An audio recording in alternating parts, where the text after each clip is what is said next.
आमच्यामध्ये नेहमी असतो त्यावेळेस काळजी चिंता आमच्यापासून पळून जाते. सर्व थकवा आळस कंटाळा आमच्यातून बाहेर पडतो देवा, कारण आम्ही रात्रंदिवस त्या देवाच्या नावाचं स्मरण करतो. तुझं वचन सांगतं की निरंतर प्रार्थना करा. निरंतर देवा आम्ही मागणे नाही मानणार, तर निरंतर आम्ही तू आमच्यामध्ये असण्यासाठी किंवा तू आमच्यामध्ये आहेस याच्या देवा त्या फीलिंग मध्ये आम्ही तुझा गौरव करत राहतो. आम्हाला ही खात्री असेल की तू प्रत्येक क्षणी आमच्या बरोबर आहेस. कधी अशी भीती वाटणार नाही प्रसंगामध्ये वातावरणामध्ये की तू सोडलेस. त्यावेळेस तुझा आत्मा मला कंट्रोल करेल, तुझा आत्मा मला सहाय्य पाठवेल, तुझा आत्मा मला वचनांची आठवण करून देईल, तुझा आत्मा मला लढण्यासाठी हत्यार देईल दे बाबा, ते बळ देईल. आणि म्हणून आम्हाला तुझ्या उपस्थितीमध्ये नेहमी असलं पाहिजे. आम्ही मागतो विद्या की आमच्या जीवनामध्ये तुझी उपस्थिती असू दे. आम्हाला या जगामध्ये सगळ्यात काही महत्वाचं असेल तर ते तुझी उपस्थिती आहे, तुझी उपस्थिती आहे, तुझी उपस्थिती आहे. कारण उपस्थिती नसल्यामुळेच आमचा टेम्पर वाढतो. आम्हाला कळत नाही परिस्थितीमध्ये आम्ही काय बोलतोय, काय करतोय, कसं वागतोय. जर तुझी उपस्थिती आमच्यामध्ये आहे तर आम्हाला सिच्युएशन हँडल करता येईल, आम्हाला सिच्युएशन कंट्रोल करता येईल. आणि ती केवळ आणि केवळ तुझी उपस्थितीच घडवू शकते. आणि म्हणून आम्ही तुझ्या जो प्रार्थना करत असतात आम्ही स्वतःला तुझ्या हातात समर्पित करतो. आणि मागील सगळ्या गोष्टी होऊन गेल्या, पहा आम्ही नवीन झालोय. आम्ही तुझ्यामध्ये नवीन सृष्टी आहोत देवा, आम्ही तुझी नवीन उत्पत्ती आहोत. नेहमी आणि प्रत्येक क्षणी तू आम्हाला नवीन बनवतोस. आणि आज पुन्हा एक वार तुझी कृपा तुझी दया आमच्यावर नवीन आणि विपुल झाली आणि तुझ्यामध्ये आम्ही नवीन आणि नवीन झालोय. म्हणून मी तुझ्या आभार मानते. इथं पुढची वेळ तुझ्या हातात घेते द्या. अजून कुणी आराधनेसाठी येते त्यांना घेऊन ये, त्यांना या आराधनेचं गांभीर्य कळू दे, त्यांना याचं महत्व समजू दे की शेवटच्या काळामध्ये आराधना तुझं वचन तुझी उपस्थिती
प्रकाशाचा.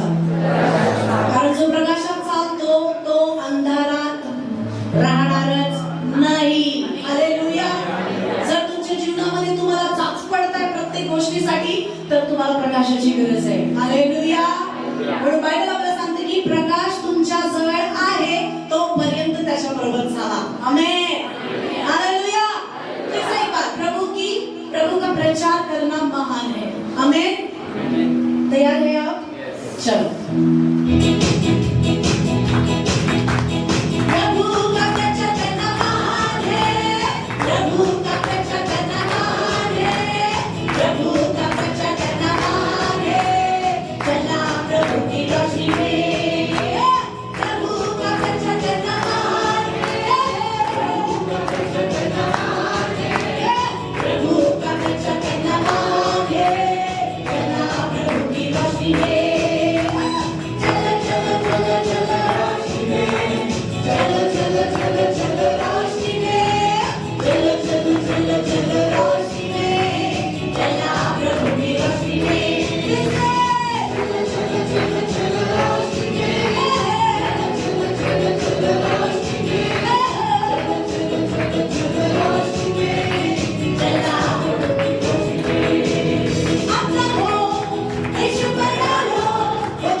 हालेलुया.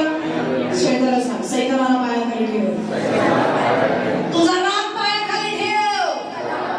हालेलुया. सैतान दुसरं काय डोक्यावर शिकली नाही त्याच्यात. तो आपल्यामधून काम करतो त्यावेळेस त्याच्यावरती आपला कंट्रोल असला पाहिजे. Praise the Lord. बोला येशू मसीह की. बोला येशू मसीह की. हालेलुया. Praise the Lord. अजून एक गीत गाणार आहोत आपण. गाऊ स्तुती प्रभू ख्रिस्ताची. Hallelujah. Praise the Lord. Praise the Lord.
लय भारी. हालेलुया.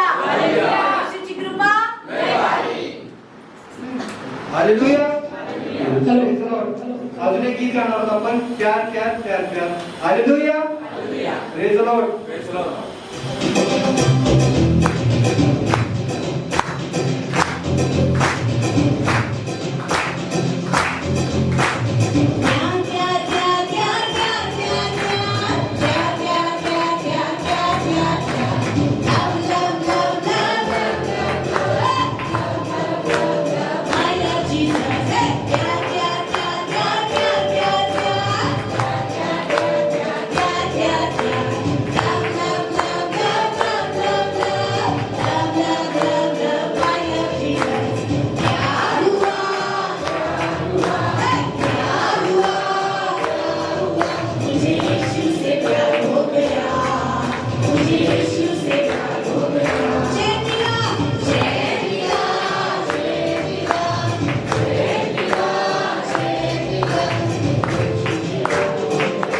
Praise the Lord.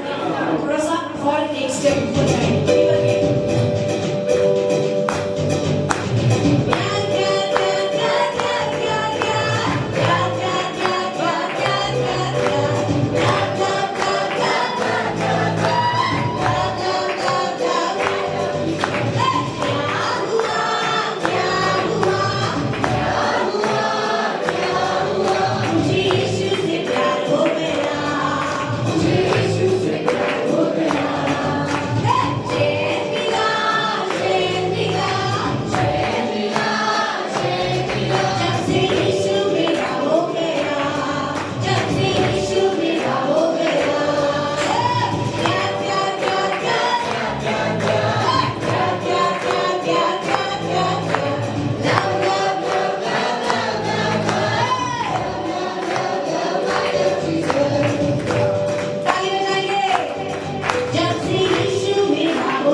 परमेश्वरावर प्रेम असतं कितीही महत्वाचं काम तो सोडून त्याच्या जवळ आल्याशिवाय राहत नाही. हे साईन आहे की त्याला येशूवर प्रेम झाले. Praise the lord. हालेलुया. आधी सारखा तुला राग यायचा ग, आता तू रागवत नाही. त्याचं कारण काय? मला येशूवर प्रेम झालं. Praise the Lord. आणि मी हळूहळू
काय म्हणतात हालेलुया प्रेज द लॉर्ड मला येशूशी काय झालं आम्ही विचारतोय तुम्ही म्हणायचं मला येशूशी प्रेम झालं हालेलुया जबरदस्ती नाहीये झालंय तर झालं म्हणायचं बोला येशू मसीह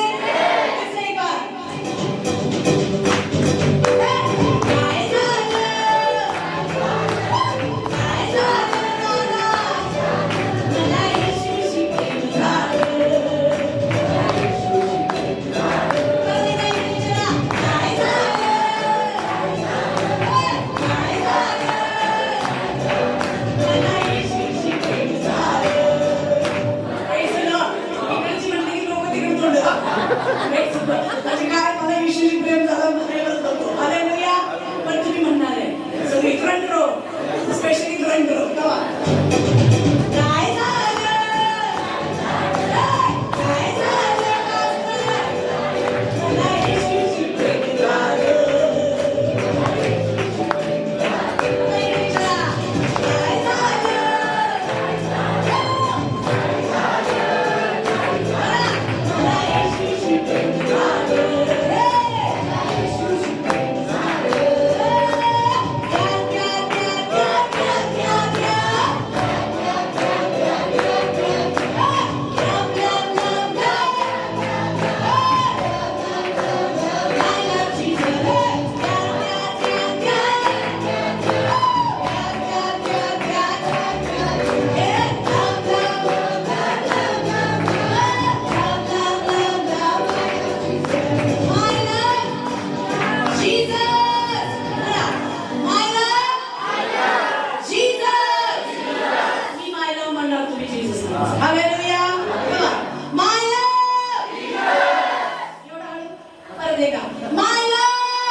येशूच्या काळामध्ये जर दुसऱ्या कशावर असेल तर लवकर बाहेर निघण्याचा प्रयत्न करा परमेश्वर तुम्हाला नक्की त्याच्यासाठी कृपा पुरवेल हालेलुया या आपण आराधनेमध्ये जाऊया आपले डोळे बंद करूया आणि त्याच्या उपस्थितीमध्ये आपण स्वतःला विसरून त्याचा गौरव करणार आहोत प्रभू मी तुला धन्यवाद देते तुझी महिमा तुझी स्तुती तुझी प्रशंसा करते तू खरंच दयाळू परमेश्वर आहेस तुझं प्रेम आहे देवा आमच्यावर तुझी इच्छा आहे की आम्ही एक पाऊल टाकावं तू आमच्याकडे 10 पाऊल पळत येणार आहेस थँक्यू लॉर्ड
मेरे साथ है हर पल में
हर वो घड़ी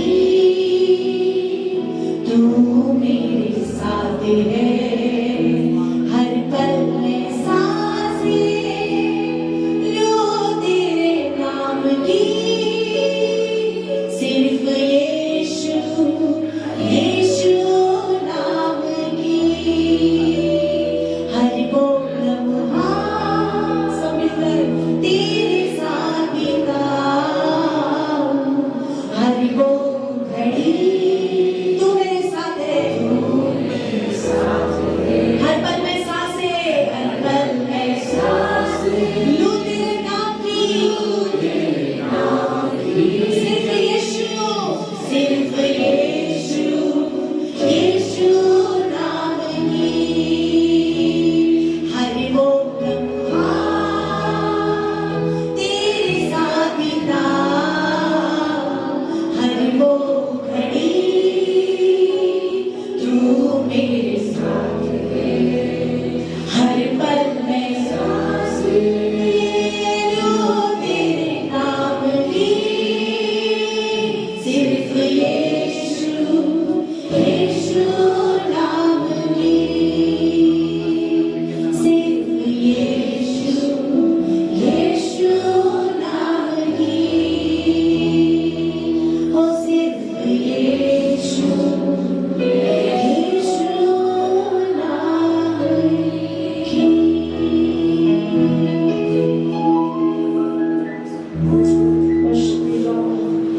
सच में हर वो लम्हा तेरे साथ बिताऊं, हर वो घड़ी तू मेरे साथ में बिताऊं, हर पल में सांसें लूं तेरे नाम की, सिर्फ यीशु नाम की। जीवन की हर घड़ी संघर्ष से है भरी, शक्ति हमें दे प्रभु, ताकि हम हर पल घुटनों पर आकर तेरे नाम से जीत सके, क्योंकि हमारी जीत हमारे घुटनों में है। जब हम घुटने तेरे आगे टेकते हैं, हम तेरे नाम में विजयी हैं, तभी हम जंग जीत सकते हैं शैतान के खिलाफ। आइए उस नाम को ताली बजाते हुए धन्यवाद देंगे। जीवन की हर घड़ी संघर्ष से है भरी, शांति मुझे दे प्रभु, ताकि मैं हर जंग घुटनों में आके जीतूं तेरे नाम की। ओ यस लॉर्ड, हर वो लम्हा तेरे साथ बिताऊं, हर वो घड़ी तू मेरे साथ है, हर पल में सांसें लो तेरे नाम की, सिर्फ यीशु नाम की, ओ सिर्फ यीशु नाम की। सब के जोर से सिर्फ यीशु नाम की, ओ सिर्फ यीशु नाम की। धन्यवाद यीशु, तुझ्या आभार आणि उपकार मानते देवा, सुंदर आराधनेचा हा क्षण तू आमच्या जीवनावर दिला। हे परमेश्वर महिमा पराक्रम शोभा विजय व वैभव ही तुझी संपत्ती। आकाशात व पृथ्वीवर जे काही आहे ते सर्व तुझेच। परमेश्वरा, राज्य ही तुझेच, तू सर्वश्रेष्ठ व उन्नत आहेस। धन व मान तुझपासून प्राप्त होतो। तू सर्वांवर प्रभुत्व चालवतोस। सामर्थ्य व पराक्रम हे तुझ्याच हाती आहे। लोकांस थोर करणे हे सर्वात सामर्थ्य हे तुझ्याच हाती। तर आता हे अंश देवा, आम्ही तुझ्या आभार मानू, तुझ्या प्रतापी नामाची स्तुती करू। तुझ्या वचनातून आज माझ्याशी बोल। तुझी सर्व वचने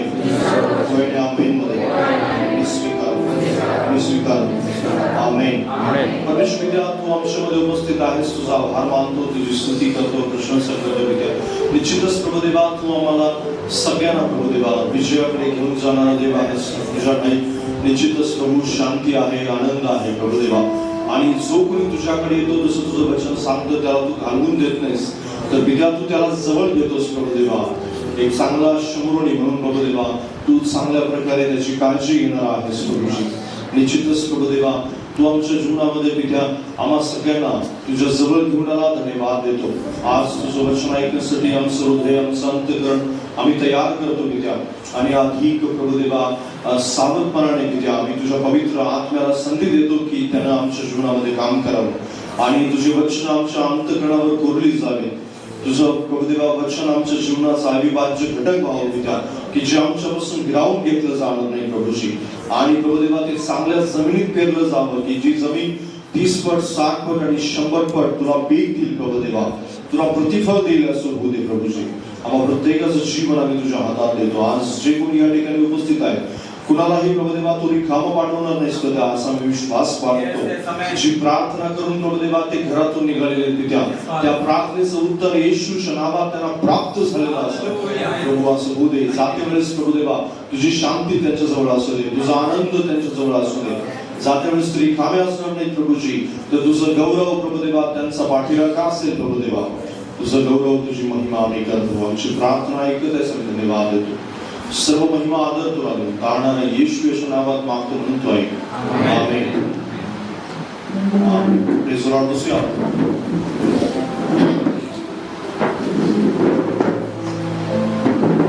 मी प्रभूला धन्यवाद देतो की परमेश्वराने मला तुमच्यामध्ये देवाचं सांगण्यासाठी उभा केलं आणि निश्चितच आजचा दिवस प्रभूने बनवलेला दिवस. हालेलुया. परमेश्वराला धन्यवाद देत असताना या ठिकाणी 21 स्तोत्र 6 अध्याय आणि 12 वचन आपण वाचणार आहोत. आज जे तुम्ही आज या ठिकाणी ऐकणार आहात त्या गोष्टी बऱ्याच वेळेस तुम्ही ऐकल्या असतील कदाचित, पण होऊ शकतं की त्यातल्या काही गोष्टींचं रिपीट होईल किंवा तुम्हाला असं वाटेल की हे मी पूर्वीच मला माहिती आहे. पण आज या संदेशाचं आपण कन्क्लुजन किंवा आपण संपवणार आहोत, जे आपण 4-5 आठवड्यापासून शिकत आहोत. त्या गोष्टी आज या ठिकाणी संपतील, पण संपत असताना काही गोष्टी आपल्याला समजणं आणि माहिती होणं गरजेचं आहे. आणि म्हणून या ठिकाणी आपण ही वचनं वाचणार आहोत आणि वचनांचं जर रिपिटेशन झालं तरी नवीन काही गोष्टी मात्र प्रभू तुम्हाला मला शिकवू इच्छितो. 21 स्तोत्र 6 अध्याय 12 वचन. कारण आपले झगडणे रक्त मांसाबरोबर नव्हे, तर सत्ता बरोबर, अधिकाऱ्यांबरोबर, सध्याच्या काळोखातील जगाच्या अधिपतीबरोबर, आकाशातल्या दिवात्म्यांबरोबर आहे. Praise the lord. हालेलुया. या ठिकाणी बायबल आपल्याला स्पष्टपणे सांगतं की तुमचा आणि माझा जो शत्रू आहे, तो शत्रू जो आहे तो आपल्याला न दिसणारा शत्रू आहे आणि त्या शत्रूशी आपण झगडत आहोत किंवा त्याच्याशी आपली झोंबी आहे. अशा प्रकारे या जगामध्ये जीवन जगत असताना मनुष्य वेगवेगळ्या प्रकारचे युद्ध आणि वेगवेगळ्या प्रकारच्या संघर्षामध्ये आहे. पण जो विश्वासणारा आहे तो विश्वासणारा मात्र एका फिक्स अशा संघर्षामध्ये आहे आणि तो संघर्ष कोणालाही टाळता येत नाही. बरोबर सांगा, तो संघर्ष कोणालाही टाळता येत नाही. बरेच जण असं समजतात की मी हा संघर्ष टाळून एका वेगळ्या प्रकारच्या जीवनामध्ये जगू शकतो. ठीक आहे, एक अशी एक वेळ येते की ज्या वेळेस सैतान तुम्हाला आणि तुमच्या कॅरेक्टरला किंवा तुमच्या जीवनाला विसरून जातो, कारण त्याला एक पक्की खात्री झालेली असते की या मनुष्याला हरवणं जवळजवळ अशक्य आहे. पण अशी वेळ येण्यासाठी तुम्हाला या संघर्षातून जावं लागेल. प्रभू येशू ख्रिस्ताच्या जीवनामध्ये अशी संधी त्याला बऱ्याच वेळेस तो संधी शोधतो असं बायबल सांगतं. पण त्याला हे समजलं होतं की येशू ख्रिस्ताला हरवणं इतकं सोपं नाही. येशू ख्रिस्ताला हरवणं इतकं सहजासहजी जशा प्रकारे मी मनुष्याला फसवतो तशा प्रकारे मनुष्याला फसवण्यासारखं येशूला फसवता येणार नाही. ही गोष्ट त्याला चांगल्या प्रकारे ठाऊक झालेली होती त्याच्या पहिल्याच परीक्षामध्ये. आणि म्हणून प्रभू येशू ख्रिस्ताला हरवण्यासाठी तो संधी शोधत होता, पण संधी त्याला प्रभू येशू ख्रिस्ताने मरेपर्यंत दिली नाही. कुठल्याही प्रकारे प्रभू येशू ख्रिस्त त्याला त्याच्या जीवनामध्ये अशा प्रकारची संधी दिली नाही आणि येशू ख्रिस्ताला कशाही प्रकारे दुसऱ्या वेळेस त्याला परीक्षेत पाडण्यासाठी तो धसावला नाही आणि म्हणून तो सतत प्रयत्न मात्र करत राहिला, पण त्याचा प्रयत्न कधीही सफल झाला नाही. असं वेळ येण्यासाठी तुम्हाला काय करावं लागेल, त्या परीक्षेतून वारंवार जात असताना तुम्हाला अनुभवातून तुम्ही शिका. कारण तुमचा जो शत्रू आहे, आपला जो शत्रू आहे, तो शत्रू खूप अनुभवी आहे. त्याच्याजवळ खूप मोठा आणि खूप वर्षांचा अनुभव आहे आणि निश्चित अर्थाने तो साधारण नाहीये. जर तुम्हाला असं वाटत असेल की तो साधारण आहे आणि त्याला खूप सोप्या पद्धतीने मी हरवू शकतो, नाही. त्याच्यासाठी तुम्हाला मानसिक रीतीनं आणि आध्यात्मिक रीतीनं खूप मोठी तयारी ठेवावी लागेल, तरच तुम्ही त्याला सहज रीतीने हरवू शकताय किंवा त्याच्यावरती विजय मिळवू शकताय. आणि तुमच्या जीवनामध्ये जसं येशूच्या जीवनात त्याला संधी मिळाली नाही, तसं तुमच्या जीवनात त्याला संधी मिळणार नाही. हालेलुया. आणि म्हणून तुम्हाला तयारी ठेवावी लागेल. तुम्ही गाफील राहू शकत नाही. बाजूला सांगा, तू गाफील राहू शकत नाही. जर तुम्ही गाफील राहिला तर मात्र तुम्ही हरणार आहात. आणि म्हणून गाफील न राहता तुम्हाला सदैव सावध राहायचं आहे. आणि म्हणूनच बायबल सांगतं आपल्याला, पहिले पेत्र याचा 5वा अध्याय आणि 8व्या वचनामध्ये वाचा माझ्याबरोबर. सावध असा, जागे राहा, तुमचा शत्रू सैतान हा गरजणाऱ्या सिंहासारखा कोणाला गिळावे तो शोधित फिरतो. आणि बायबल त्या ठिकाणी सांगतं की तुम्ही सावध असा आणि जागे राहा. या दोन गोष्टीकडे मात्र पहिल्यांदा बरीच लोक या वचनामध्ये गफलत अशी करतात की ते पुढचा भाग पाहतात. पुढचा भाग असा लिहिलेला आहे की तुमचा शत्रू सैतान हा गरजणाऱ्या सिंहासारखा कोणाला गिळावे हे शोधित फिरतो. पण पहिला भाग असा, हा महत्वाचा पहिला भाग आहे. पुढचा भाग तर महत्वाचा आहे, पण त्याच्याही पेक्षा जर महत्वाचा भाग असेल कोणता, तर तो पहिला भाग. आणि कोणता पहिला भाग आहे की सावध असा आणि जागे राहा. बाजूला सांगा, सावध असा आणि जागे राहा. हा पहिला भाग आहे. आणि हा पहिला भाग विसरता कामा नाही. कारण बऱ्याच विश्वासदारांच्या जीवनामध्ये हीच गोष्ट झालेली आहे की ते हे विसरलेले आहेत की मला सावध राहायचं आहे आणि मला जागे राहायचं. तुम्ही टाळू शकत नाही. पहिली गोष्ट, युद्धाला तुम्ही टाळू शकत नाही. दुसरी गोष्ट, तुम्हाला सावध राहिलं पाहिजे आणि सतत जागं राहिलं पाहिजे. कोणत्याही वेळेस तो हमला करेल. मी तुम्हाला सांगितलं होतं की त्याची हमला करण्याच्या वेळा कोणत्या कोणत्या, त्याच्याविषयी आपण शिकलेलो आहोत. माहिती तुम्हाला, तो त्याची हमला करण्याची वेळ कोणती आहे, तो कोणत्या टायमिंग मध्ये तुम्हाला पकडतो किंवा कोणत्या वेळेस तो हमला करतो, या गोष्टीविषयी मी तुम्हाला सांगितलं होतं. आणि म्हणून आपल्याला सावध राहिलं पाहिजे. सतत आणि सतत जर सावध राहणार नाही तर आपली हार होऊ शकते किंवा अनंत काळाच्या जीवनाला तुम्ही गमावू शकता किंवा त्या जीवनापासून तुम्ही वंचित राहू शकता. कारण शत्रू जो आहे तो एकाच मोटिवनी काम करतो. आणि त्याचा मोटिव काय, त्याचा उद्देश काय आहे, वाचा माझ्या बरोबर. योहानाचं शुभवर्तमान 10वा अध्याय 10वं वचन.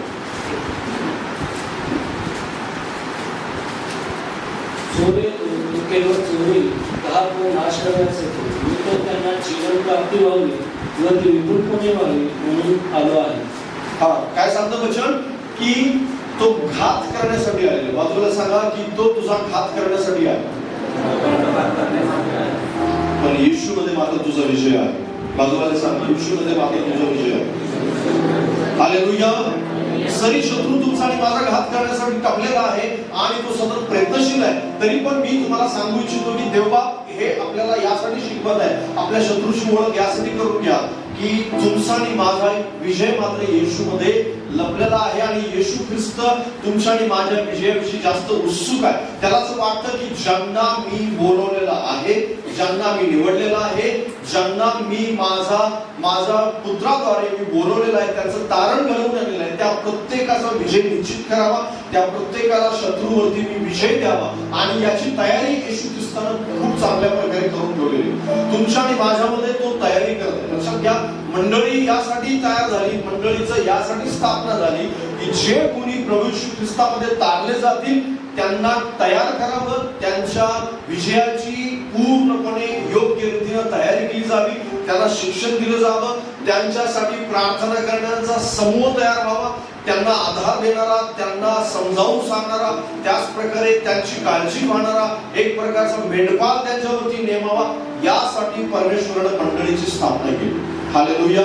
आणि म्हणून मंडळी यासाठी आहे की तुमचा विजय निश्चित केला जावा. पुढे जाऊन आपण या गोष्टी पाहणार आहोत. पण एक गोष्ट नेहमी लक्षात ठेवा की गाफील राहू नका, सावध राहा. कारण जितके तुम्ही गाफील राहाल तितकं तुम्ही सैतानाचं टार्गेट असाल. जितकं तुम्ही बेसावध असाल तितक्या रीतीनं तुम्ही सैतानाच्या हिटलिस्ट वरती असाल. कारण हा मनुष्य काय बरं गाफील आहे. आणि कोणत्या गोष्टीमध्ये गाफील असतो आपण बऱ्याच वेळेस आपल्याला सिम्पटम्स माहित नसतात. सिम्पटम्स म्हणजे लक्षणं जी आहेत ना ती लक्षणं माहित नसतात. बाजूला सांगा ते लक्षणं माहित नसतात. लक्षणं कोणती कोणती आहेत या ठिकाणी लिहिली की तुमच्या मनामध्ये भ्रम आहे. देवाच्या वचनाविषयी भ्रम जर असेल, तुमच्या मनामध्ये जर शांती नसेल किंवा अंतःकरण जर तुमचं शांत नसेल तर तुम्ही सैतानाच्या अटॅक मध्ये आहात. लक्षात ठेवा. तुमच्या मनामध्ये भ्रम आहे. देवाच्या वचनाविषयी बऱ्याच वेळेस आपल्याला शंका असते की देवाने माझ्या जीवनाची प्रार्थना ऐकली की नाही ऐकली. आणि ही शंका खूप मोठ्या मोठ्या लोकांना असते, छोट्याच लोकांना नाही असणे. प्रत्येक जो मनुष्य देवामध्ये आलेला आहे त्या प्रत्येक माणसाला शंका घेण्यासाठी बऱ्याच वेळेस सैतान काय करतो, परावृत्त करतो. बऱ्याच वेळेस तो असं म्हणतो की खरंच देव तुझ्या जीवनामध्ये असं करेल का, या गोष्टीविषयी त्याच्या मनामध्ये भ्रम निर्माण करतो. आणि भ्रम जिथं आला तिथं सैतान तुमच्या जीवनामध्ये काम करतात. ही गोष्ट लक्षात ठेवा. अशांती तुमच्या जीवनामध्ये आली तर लक्षात ठेवा की तुम्ही त्याच्या हिट लिस्ट वरती आहात किंवा तुमच्यामध्ये सैतानाचं काम चालू आहे. शत्रू तुम्हाला हरवण्यासाठी प्रयत्नशील आहे. तुमच्या मनामध्ये जर शांती नसेल तर दुसरी महत्वाची गोष्ट सांगितलेली आहे की तुम्ही अत्यंत भयामध्ये आणि अत्यंत चिंतेमध्ये असाल. जर तुमच्या मनामध्ये चिंता आहे भविष्याविषयी, तुमच्या आर्थिक गोष्टींच्या विषयी, पगाराविषयी, कामाविषयी, तुमच्या लेकरांच्या विषयी चिंता असेल, कदाचित तुमच्या स्वतःच्या शरीराविषयी आणि तुमच्या शरीरामध्ये कदाचित आजार आहे कोणता, त्या आजाराविषयी तुम्हाला चिंता असेल की बरा होईल की नाही होईल, मी औषधं खातो कधी पण परमेश्वर बरा करेल का नाही करेल याच्याविषयी कदाचित तुम्हाला चिंता असू शकते. कदाचित तुमच्या लेकरांच्या विषयी, कुटुंबाविषयी तुम्हाला चिंता असू शकते. आणि ही चिंता जी आहे ही चिंता तुम्ही सैतानाच्या अटॅक्स मध्ये आहात. ही गोष्ट लक्षात ठेवा. कारण जो अटॅक मध्ये आहे, जो त्याच्या लिस्ट वरती आहे, त्याच्या जीवनामध्ये ही चिंता असते.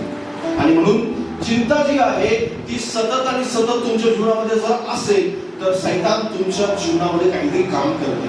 हे सिम्पटम्स आहेत किंवा याला आपण लक्षणं म्हणू की सैतान तुमच्या जीवनामध्ये काम करत आहे आणि त्या कामाला तुम्हाला हरवायचं. Hallelujah, praise the lord. कारण चिंता, भय, अशांती किंवा शांतीची कमी आणि त्याच्यानंतर वारंवार तुमच्यावरती प्रलोभन येतात. वारंवार काहीतरी तुम्हाला वारंवार पापाचा सामना करावा लागतो. एखादी मोबाईलद्वारे कदाचित तुमच्या जीवनामध्ये प्रलोभन येत असतील किंवा जगातून वेगवेगळ्या प्रकारच्या प्रलोभनाचे, ज्याला आपण लोभ म्हणतो, ज्याला आपण अटॅक्स म्हणतो, अशा प्रकारचे अटॅक्स वारंवार तुमच्यावरती होत असतील तर लक्षात घ्या तुम्ही सैतानाच्या त्या अटॅक्स मध्ये आहात किंवा वारंवार सैतान तुम्हाला पापाकडे प्रवृत्त करण्यासाठी काम करत आहे.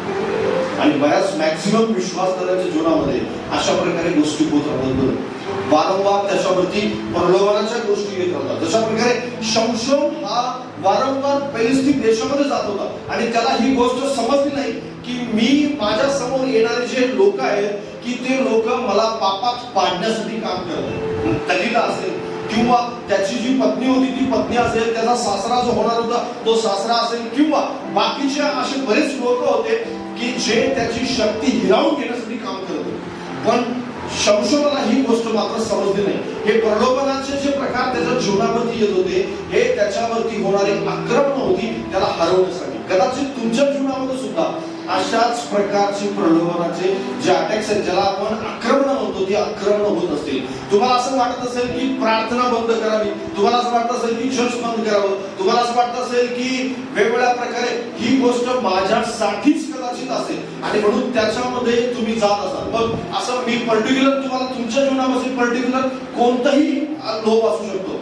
आणि जशा प्रकारे एखाद्या व्यक्तीच्या जीवनामध्ये एखादा व्यक्ती व्यभिचारात गुंतणार आहे तर व्यभिचाराच्या गुंतवणाऱ्या अशा बऱ्याच गोष्टी सतत त्याच्यावरती जीवनात येत असतील. किंवा एखादा व्यक्ती पूर्वी पैशावरती जास्त काम करणारा किंवा धन साठवणारा व्यक्ती होता किंवा पैशावरती त्याचं जास्त प्रेम होतं तर पैसा कमवण्याचे वेगवेगळे प्रकार त्याच्या जीवनामध्ये येत राहतील. जी प्रलोभन आहेत ती प्रलोभन वारंवार त्या जीवनामध्ये येत असतील. सैतान पॅटर्न तयार करतो आणि ते पॅटर्न नुसारच तो काम करत असतो. त्याला माहित असतं की ह्या व्यक्तीचं पॅटर्न काय, या व्यक्तीचं पॅटर्न व्यभिचार आहे, या व्यक्तीचं पॅटर्न पैशाचा लोभ आहे, या व्यक्तीचं पॅटर्न जे आहे ते कामामध्ये गुंतवणं आहे, या व्यक्तीचं पॅटर्न राग आहे, लोभ आहे, मत्सर आहे, द्वेष आहे, या व्यक्तीचं पॅटर्न चिंता करणं आहे, या व्यक्तीचं पॅटर्न आजार आहे. अशा बऱ्याच लोकांचं प्रत्येकाचं वेगवेगळं पॅटर्न असतं. असं नाही की प्रत्येक माझं आणि तुमचं सेम असेल, असं नाही की तुमच्या बाजूला बसणाऱ्या विश्वासणाऱ्याचं सेम असेल, पण तो चेक करतो की हा व्यक्ती नेमकं याच्या जीवनामध्ये, जसं मी मागे एकदा शिकवलं होतं की सैतान चेन तयार करतो, एक प्रकारची सायकल तयार करतो आणि त्या सायकलीमध्ये तो फसवतो माणसाला. वारंवार तेच पाप, वारंवार तेच पाप, एका आठवड्यात परत तेच, दुसऱ्या आठवड्यात परत तेच, तिसऱ्या आठवड्यात परत तेच, एका महिन्याने परत तेच, आणि तो त्या सायकल मधून बाहेर येतो. पापाची जी सायकल ती पाप आहे. आणि हे सिम्पटम्स किंवा ही लक्षणं, तुम्ही शत्रूच्या अटॅक्स मध्ये आहात, तुम्ही त्याच्या आक्रमणावरती आहात म्हणून तुमच्या जीवनामध्ये येणं होते. लक्षात, तो तुमचा घात करू इच्छितो म्हणून तुम्ही पापात फसलाय, तो तुमचा घात करू इच्छितो म्हणून तुम्हाला आजाराविषयी चिंता आहे, तो तुमचा घात करू इच्छितो म्हणून तुम्ही अशांत आहात, तो तुमचा घात करू इच्छितो म्हणून तुम्ही चिंता करताय, तो तुमचा घात करू इच्छितो म्हणून तुमच्यावरती भय आहे. सतत तुम्हाला असं वाटतं की हे मला नाश करेल, मी संपून जाईल याच्यामध्ये. याचा अर्थ काय की तो तुम्ही आक्रमणामध्ये आहात, तुम्हाला ते परतवून लावायचं. Praise the Lord. कसं परतवून लावायचं मी तुम्हाला सांगणार, पण लक्षणं तुम्हाला समजली पाहिजे. तुम्ही जर लक्षणं समजली नाही तर तुम्ही काय करत नाही. बऱ्याच वेळेस डॉक्टर कडे ज्यावेळेस तुम्ही जाता त्यावेळेस डॉक्टर तुम्हाला विचारतात की तुम्हाला काय होतं, मग तुम्ही सांगता मला गरगरल्यासारखं होतं, मला चक्कर येते, त्याच्यानंतर उन्हात गेलं तर मला थकल्यासारखं होतं. मग डॉक्टर म्हणतात नाही तुम्हाला असं आलेलं आहे, तुम्हाला थोडंसं शुगर तुमची कमी आहे. कदाचित एखादा व्यक्ती त्याला दरदरून घाम येतो किंवा पाय सुचतात त्याचे, तर किंवा त्याला असं म्हणते डॉक्टर की नाही तुला कदाचित शुगर असू शकते, कदाचित ब्लड प्रेशर तुमचं जास्त वाढलेलं आहे. कोणत्याही आजाराची काय असतं ब्लड लक्षणं असतात आणि ती लक्षणं सांगतात की नेमका आजार काय झालेला आहे. आणि ही लक्षणं ज्यावेळेस तुम्हाला आढळली त्यावेळेस लक्षात ठेवा की तुम्ही सैतानाच्या आक्रमणावरती आहात आणि आक्रमण परतवून लावता येतात. लक्षणं समजली याचा अर्थ असा की तुम्हाला आजार समजला आणि आजार समजला तर औषध तयार आहे. Hallelujah, praise the Lord. आणि म्हणून आपण काय करूया की ज्या वेळेस तुम्हाला लक्षणं समजतात त्याच्यावरती फोकस करा, त्याच्याकडे दुर्लक्ष करू नका. बाजूला सांगा लक्षणाकडे दुर्लक्ष करू नका. कारण होतं काय, बऱ्याच वेळेस मनुष्य दुर्लक्ष करतो आणि लक्षणाकडे दुर्लक्ष करतो, त्यावेळेस त्याचं जीवन खरोखर अंधकाराच्या दिशेनं चालू लागतं. त्याला समजत नाही की नेमकं मी कुठं चाललोय. आणि म्हणून लक्षणाकडे दुर्लक्ष करू नका. बऱ्याच वेळेस तसं होतं त्याच्या जीवनामध्ये. पुढची गोष्ट आपण पाहणार आहोत रोमकरासपत्र 10 अध्याय आणि 17 वचन.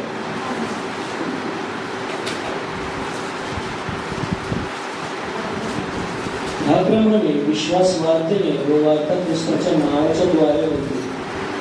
Praise the lord. हालेलुया. आता तुम्हाला लक्षणं समजली तर तुम्ही त्याच्यातून बाहेर कसे येणार. पहिली गोष्ट तुम्हाला तुमचा विश्वास वाढवायचा. बाजूला सांगा तुला तुझा विश्वास वाढवायचा आहे. आता विश्वास कशाने निर्माण होईल, विश्वास कशाने निर्माण होईल सांगा बरं. पहिली गोष्ट विश्वास कशाने निर्माण होईल. बायबल सांगतात त्या ठिकाणी की विश्वास कशाने वाढतो. वचन पुन्हा एकदा वाचलं तर तुमच्या लक्षात येईल. विश्वास वाढतेनी आणि वार्ता ख्रिस्ताच्या वचनाने येते. हालेलुया. वाचा बरं. रोम 10:17 याच्या मागचं वचन आहे बरं. रोम 10:17 आणि इसमें स्पष्ट है कि विश्वास की उत्पत्ति होती है सुनने के माध्यम से और सुनना मसीह के वचन से. हालेलुया. विश्वास आहे तो ऐकल्याने वाढतो. आणि काय ऐकतो आपण, देवाचं वचन ऐकतो. बाजूला सांगा देवाचं वचन ऐकल्याने विश्वास वाढतो. देवाचं वचन ज्यावेळेस आपण ऐकतो, देवाचं वचन ज्यावेळेस भरतो, देवाचं वचन ज्यावेळेस आपण बोलतो, देवाचं वचन ज्यावेळेस आपण आपल्या बुद्धीचा आपल्या अंतःकरणाचा भाग ज्यावेळेस बनवतो त्यावेळेस आपला विश्वास वाढतो. आणि लक्षात घ्या ज्यावेळेस लक्षणं समजतात, तुम्ही दुर्लक्ष करत नाही लक्षणांच्याकडे, त्यावेळेस तुम्हाला आता समजतं की मला औषधाची गरज आहे. आणि औषध आपल्या जीवनावरती भयावरती, अशांतीवरती, आक्रमणावरती आणि तुमच्या जीवनात असलेल्या चिंतेवरती जर कोणता उपाय असेल तर तो उपाय आहे विश्वास वाढवणे. हालेलुया. विश्वास तुम्हाला भयापासून मुक्ती देऊ शकतो. विश्वास तुम्हाला अशांतीपासून मुक्ती देऊ शकतो. विश्वास तुम्हाला तुमच्या जीवनात असलेल्या आक्रमणांपासून मुक्ती देऊ शकतो. विश्वास तुम्हाला प्रत्येक जे तुमच्यावरती अटॅक्स होतात त्या अटॅकला परतवून लावण्यासाठी तुम्हाला सामर्थ्य देऊ शकतो. आणि जर विश्वास नसेल तर तुम्ही काहीही करू शकत नाही. कारण विश्वास काय करतो बरं, तुमच्या आणि माझ्या जीवनाला अधिक आणि अधिक मजबूत बनवतो. बऱ्याच वेळेस होतं काय की जर आपल्या जीवनामध्ये अपेक्षित असणाऱ्या गोष्टी ज्यावेळेस घडत नाहीत ना त्यावेळेस आपला विश्वास ऑटोमॅटिकली डाऊन होतो, ऑटोमॅटिक कमी होतो. कारण आपण बऱ्याच वेळेस विश्वास, कदाचित तुम्ही एखाद्या छोट्या गोष्टीसाठी मोठ्या गोष्टीसाठी प्रार्थना करत असाल, कंटिन्यू प्रार्थना करताय आणि प्रार्थना करत असताना तुमच्या जीवनामध्ये घडताना कुठेही काही दिसत नाही. एलियाला परमेश्वराने सांगितलं होतं की तुला प्रार्थना कर. पाऊस थांबलेला होता, 3.5 वर्ष पृथ्वीवर पाऊस पडला नव्हता, पण एलिया प्रार्थना करत होता. तुम्हाला माहिती आहे एलियाने एकदा प्रार्थना नाही केली. बायबल सांगतं की 7 वेळा एलिया प्रार्थना करत आहे. 7 वेळा. आणि एकदा त्याला सांगितलं होतं, त्या सेवकाला सांगितलं होतं की जा आणि जाऊन बघ.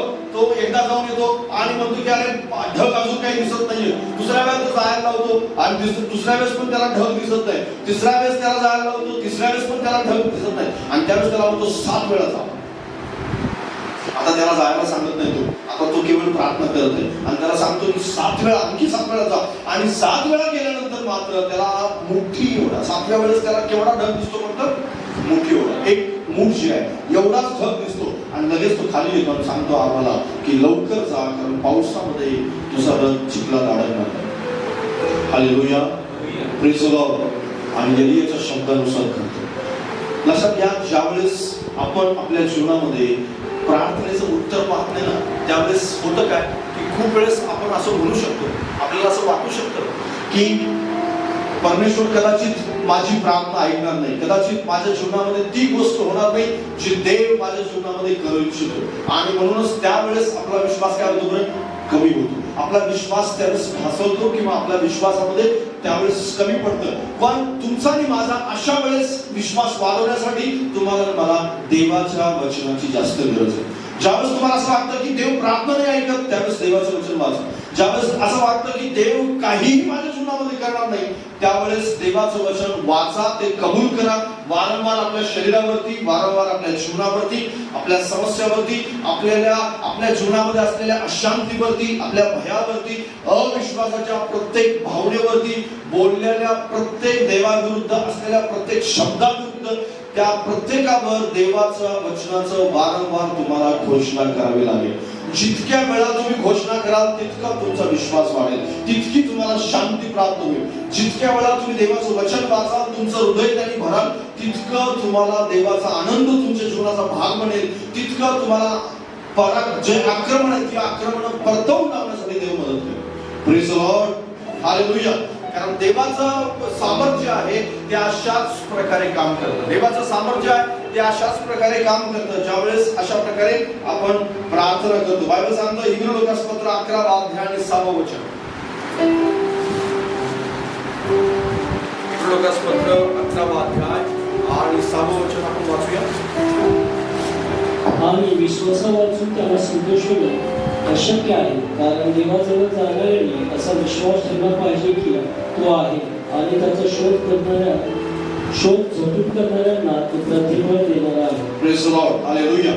बायबल स्पष्टपणे सांगते की देवाजवळ जो कोणी येतो त्यांनी हा विश्वास बाळगला पाहिजे. तुम्ही आक्रमणामध्ये आहात, तुम्हाला सिम्पटम समजले, तुम्हाला लक्षणं समजली, तर तुम्ही देवाजवळ आलाय, तर देवाजवळ आल्यानंतर तुम्हाला हे समजलं पाहिजे की देव जो आहे तो विश्वासा वाचून त्याला आपण प्रसन्न करू शकत नाही.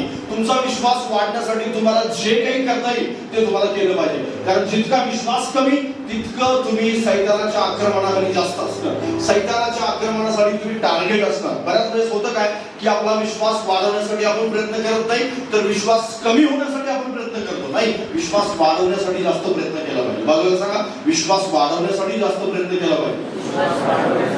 कारण जितका तुम्ही विश्वास वाढवाल तितकं भय कमी होईल, जितका विश्वास वाढेल तितकी अशांती कमी होईल, जितका विश्वास वाढेल तितकं तुमची चिंता कमी होईल, जितका विश्वास वाढेल तुम्ही त्याच्या आक्रमणाला परतवून लावण्यासाठी अधिक सामर्थ्यशाली बनाल, जितका विश्वास कमी तितकं तुम्ही देवा सैतानाचं सामर्थ्य परतवून लावण्यासाठी कमजोर बनत राहा. मग तुम्हाला प्रार्थना करून केवळ विश्वास वाढत नाही. तुम्हाला प्रार्थनेबरोबर तुम्हाला बायबल वाचलं पाहिजे, ते कबूल केलं पाहिजे, आपल्या जीवनावर त्याची घोषणा केली पाहिजे, वारंवार ते बोललं पाहिजे. कारण देवाचं वचन बायबल सांगतं विश्वास कशाने वाढतो? देवाच्या वचनाने वाढतो. हालेलुया. कशाने वाढतो विश्वास? देवाच्या वचनाने. बाजूला सांगा विश्वास देवाच्या वचनाने वाढतो. कारण ज्यावेळेस येरिहोचा तट पडणार होता त्यावेळेस काय झालं? येरिहोचा तट ज्यावेळेस पडणार होता, येरिहोच्या तटाच्या वेळेस असं झालं की यहोशुवा जो आहे तो यहोशुवा येरिहोच्या बाहेर आले. आणि येरिहोच्या बाहेर असताना परमेश्वर त्यांना सांगतो की तुम्हाला 7 दिवस काय करायचंय? प्रदक्षिणा घालायचे येरिहोच्या संपूर्ण भिंतीभोवती. आणि बायबल त्या ठिकाणी सांगतं की येरिहोचा तट इतका मजबूत होता की एका वेळेस 7 रथ त्याच्यावरून जात होते. आणि इतका मजबूत तट कोणत्याही प्रकारचं हत्यार, कोणत्याही प्रकारचं त्याच्यावर ज्याला आपण असं म्हणतो की हातोडा वगैरे या सगळ्या गोष्टी मारून टाकलं गेलेलं नाही. केवळ आणि केवळ जो यहोशुवा आहे आणि त्याच्याबरोबरचे जे सर्व याजक आहेत आणि सर्व इस्रायल लोक आहेत त्यांच्या केवळ विश्वासामुळे येरिहोचा तट पडला. हालेलुया. आणि कोणता कशावरती विश्वास ठेवला माहिती त्यांनी? देवाच्या शब्दावरती विश्वास ठेवला. केवळ देवाच्या शब्दावर. आणि देवाने त्याला काय सांगितलं? देवाने त्याला सांगितलं की येरिहोच्या भोवती तुम्हाला प्रदक्षिणा घालायची, फक्त गोल फिरायचं, 1 राऊंड मारायचं. पहिल्या दिवशी त्याला सांगण्यात आलं 1 राऊंड मारून या, दुसऱ्या दिवशी सांगण्यात आलं 2रा राऊंड मारून या, तिसऱ्या दिवशी सांगण्यात आलं 3रा राऊंड मारून या. आणि 7 दिवस ते प्रदक्षिणा घालत होते. आणि बायबल सांगतं परमेश्वराने त्याला सांगितलं होतं की 7व्या दिवशी तुम्हाला 7 प्रदक्षिणा घालायचे. आणि ज्यावेळेस 7वी प्रदक्षिणा संपेल, ज्यावेळेस तुम्ही करण्याचा आवाज ऐकाल त्यावेळेस तुम्हाला मोठ्याने देवाचं महिमा करायचंय, देवाचा गौरव करायचंय, देवाची स्तुती करायचंय. आणि ज्यावेळेस मोठ्याने जयघोष कराल त्यावेळेस येरिहोचं तट जागच्या जागी पडेल. कदाचित तिथले काही लोक असं म्हणले असतील, अरे फक्त घोषणा करण्याने इतका मोठा जो तट आहे, इतका मोठा तट केवळ घोषणा करण्याने पडेल, इतका मोठा तट केवळ प्रदर्शना घालण्याने पडेल, इतका मोठा तट केवळ आपण ओरडण्याने पडेल, इतका मोठा तट करण्याचा नाद करण्याने पडेल? नाही. इतका मोठा तट ना करण्याचा नादाने पडला ना घोषणाने पडला, केवळ देवाचं ऐकल्यामुळे पडला. Praise the lord. कारण देवाने जे सांगितलं ते त्यांनी केलं म्हणून तो तट पडला. जर देवाने जे सांगितलं ते केलं नसतं तर तो तट पडला नसता. नुसता ते गेले असते, ठीक आहे तुम्हाला आज आपण जाऊया आणि आजच आपण घोषणा करू आणि आजच तट पाडू. नाही, ते म्हणाले नाही. 1 दिवस आले. बायबल त्या ठिकाणी सांगतं पहिल्या दिवशी ते गेले आणि परत आले छावणीमध्ये, प्रदक्षिणा गाठली, परत छावणी झाले, शांत बसले, दिवसभर काही केले.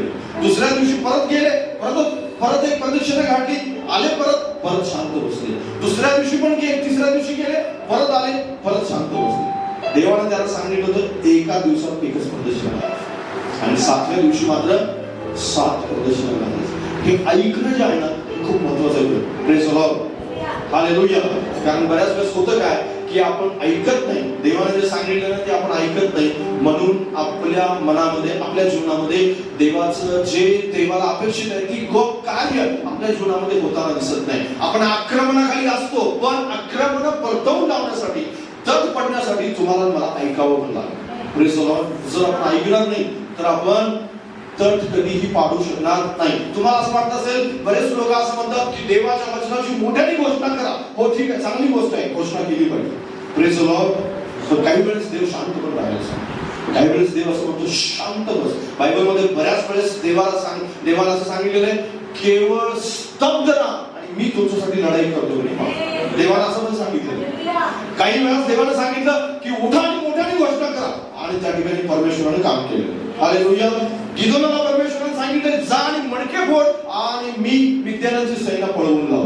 देवानं त्या ठिकाणी मडके फोडायला लावले. एका ठिकाणी त्याला सांगण्यात आलं की कर्णात शिंग वाजवा, शिंग वाजवले त्यांनी. त्याच्यानंतर दुसऱ्या वेळेस सांगितलं स्तब्ध राहा, ते स्तब्ध राहिले.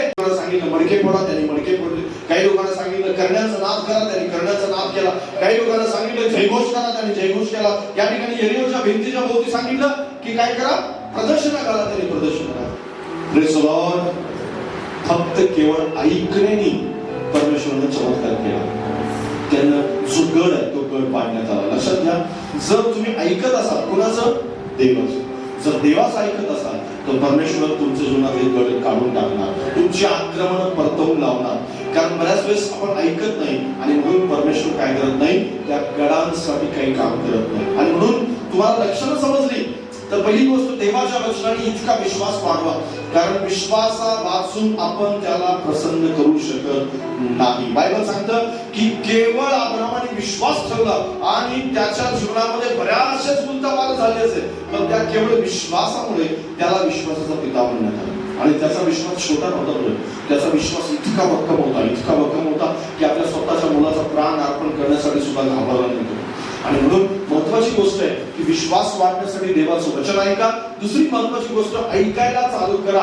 आणि तुम्ही तुमच्या जीवनामधून जशा प्रकारे बायबलमध्ये एक वेगवेगळ्या प्रकारच्या कहाण्या असतील, वेगवेगळ्या प्रकारच्या गोष्टी असतील, ज्या गोष्टी तुम्हाला सतत वाचायच्या आहेत, त्याच्यावरती विश्वास ठेवायचा.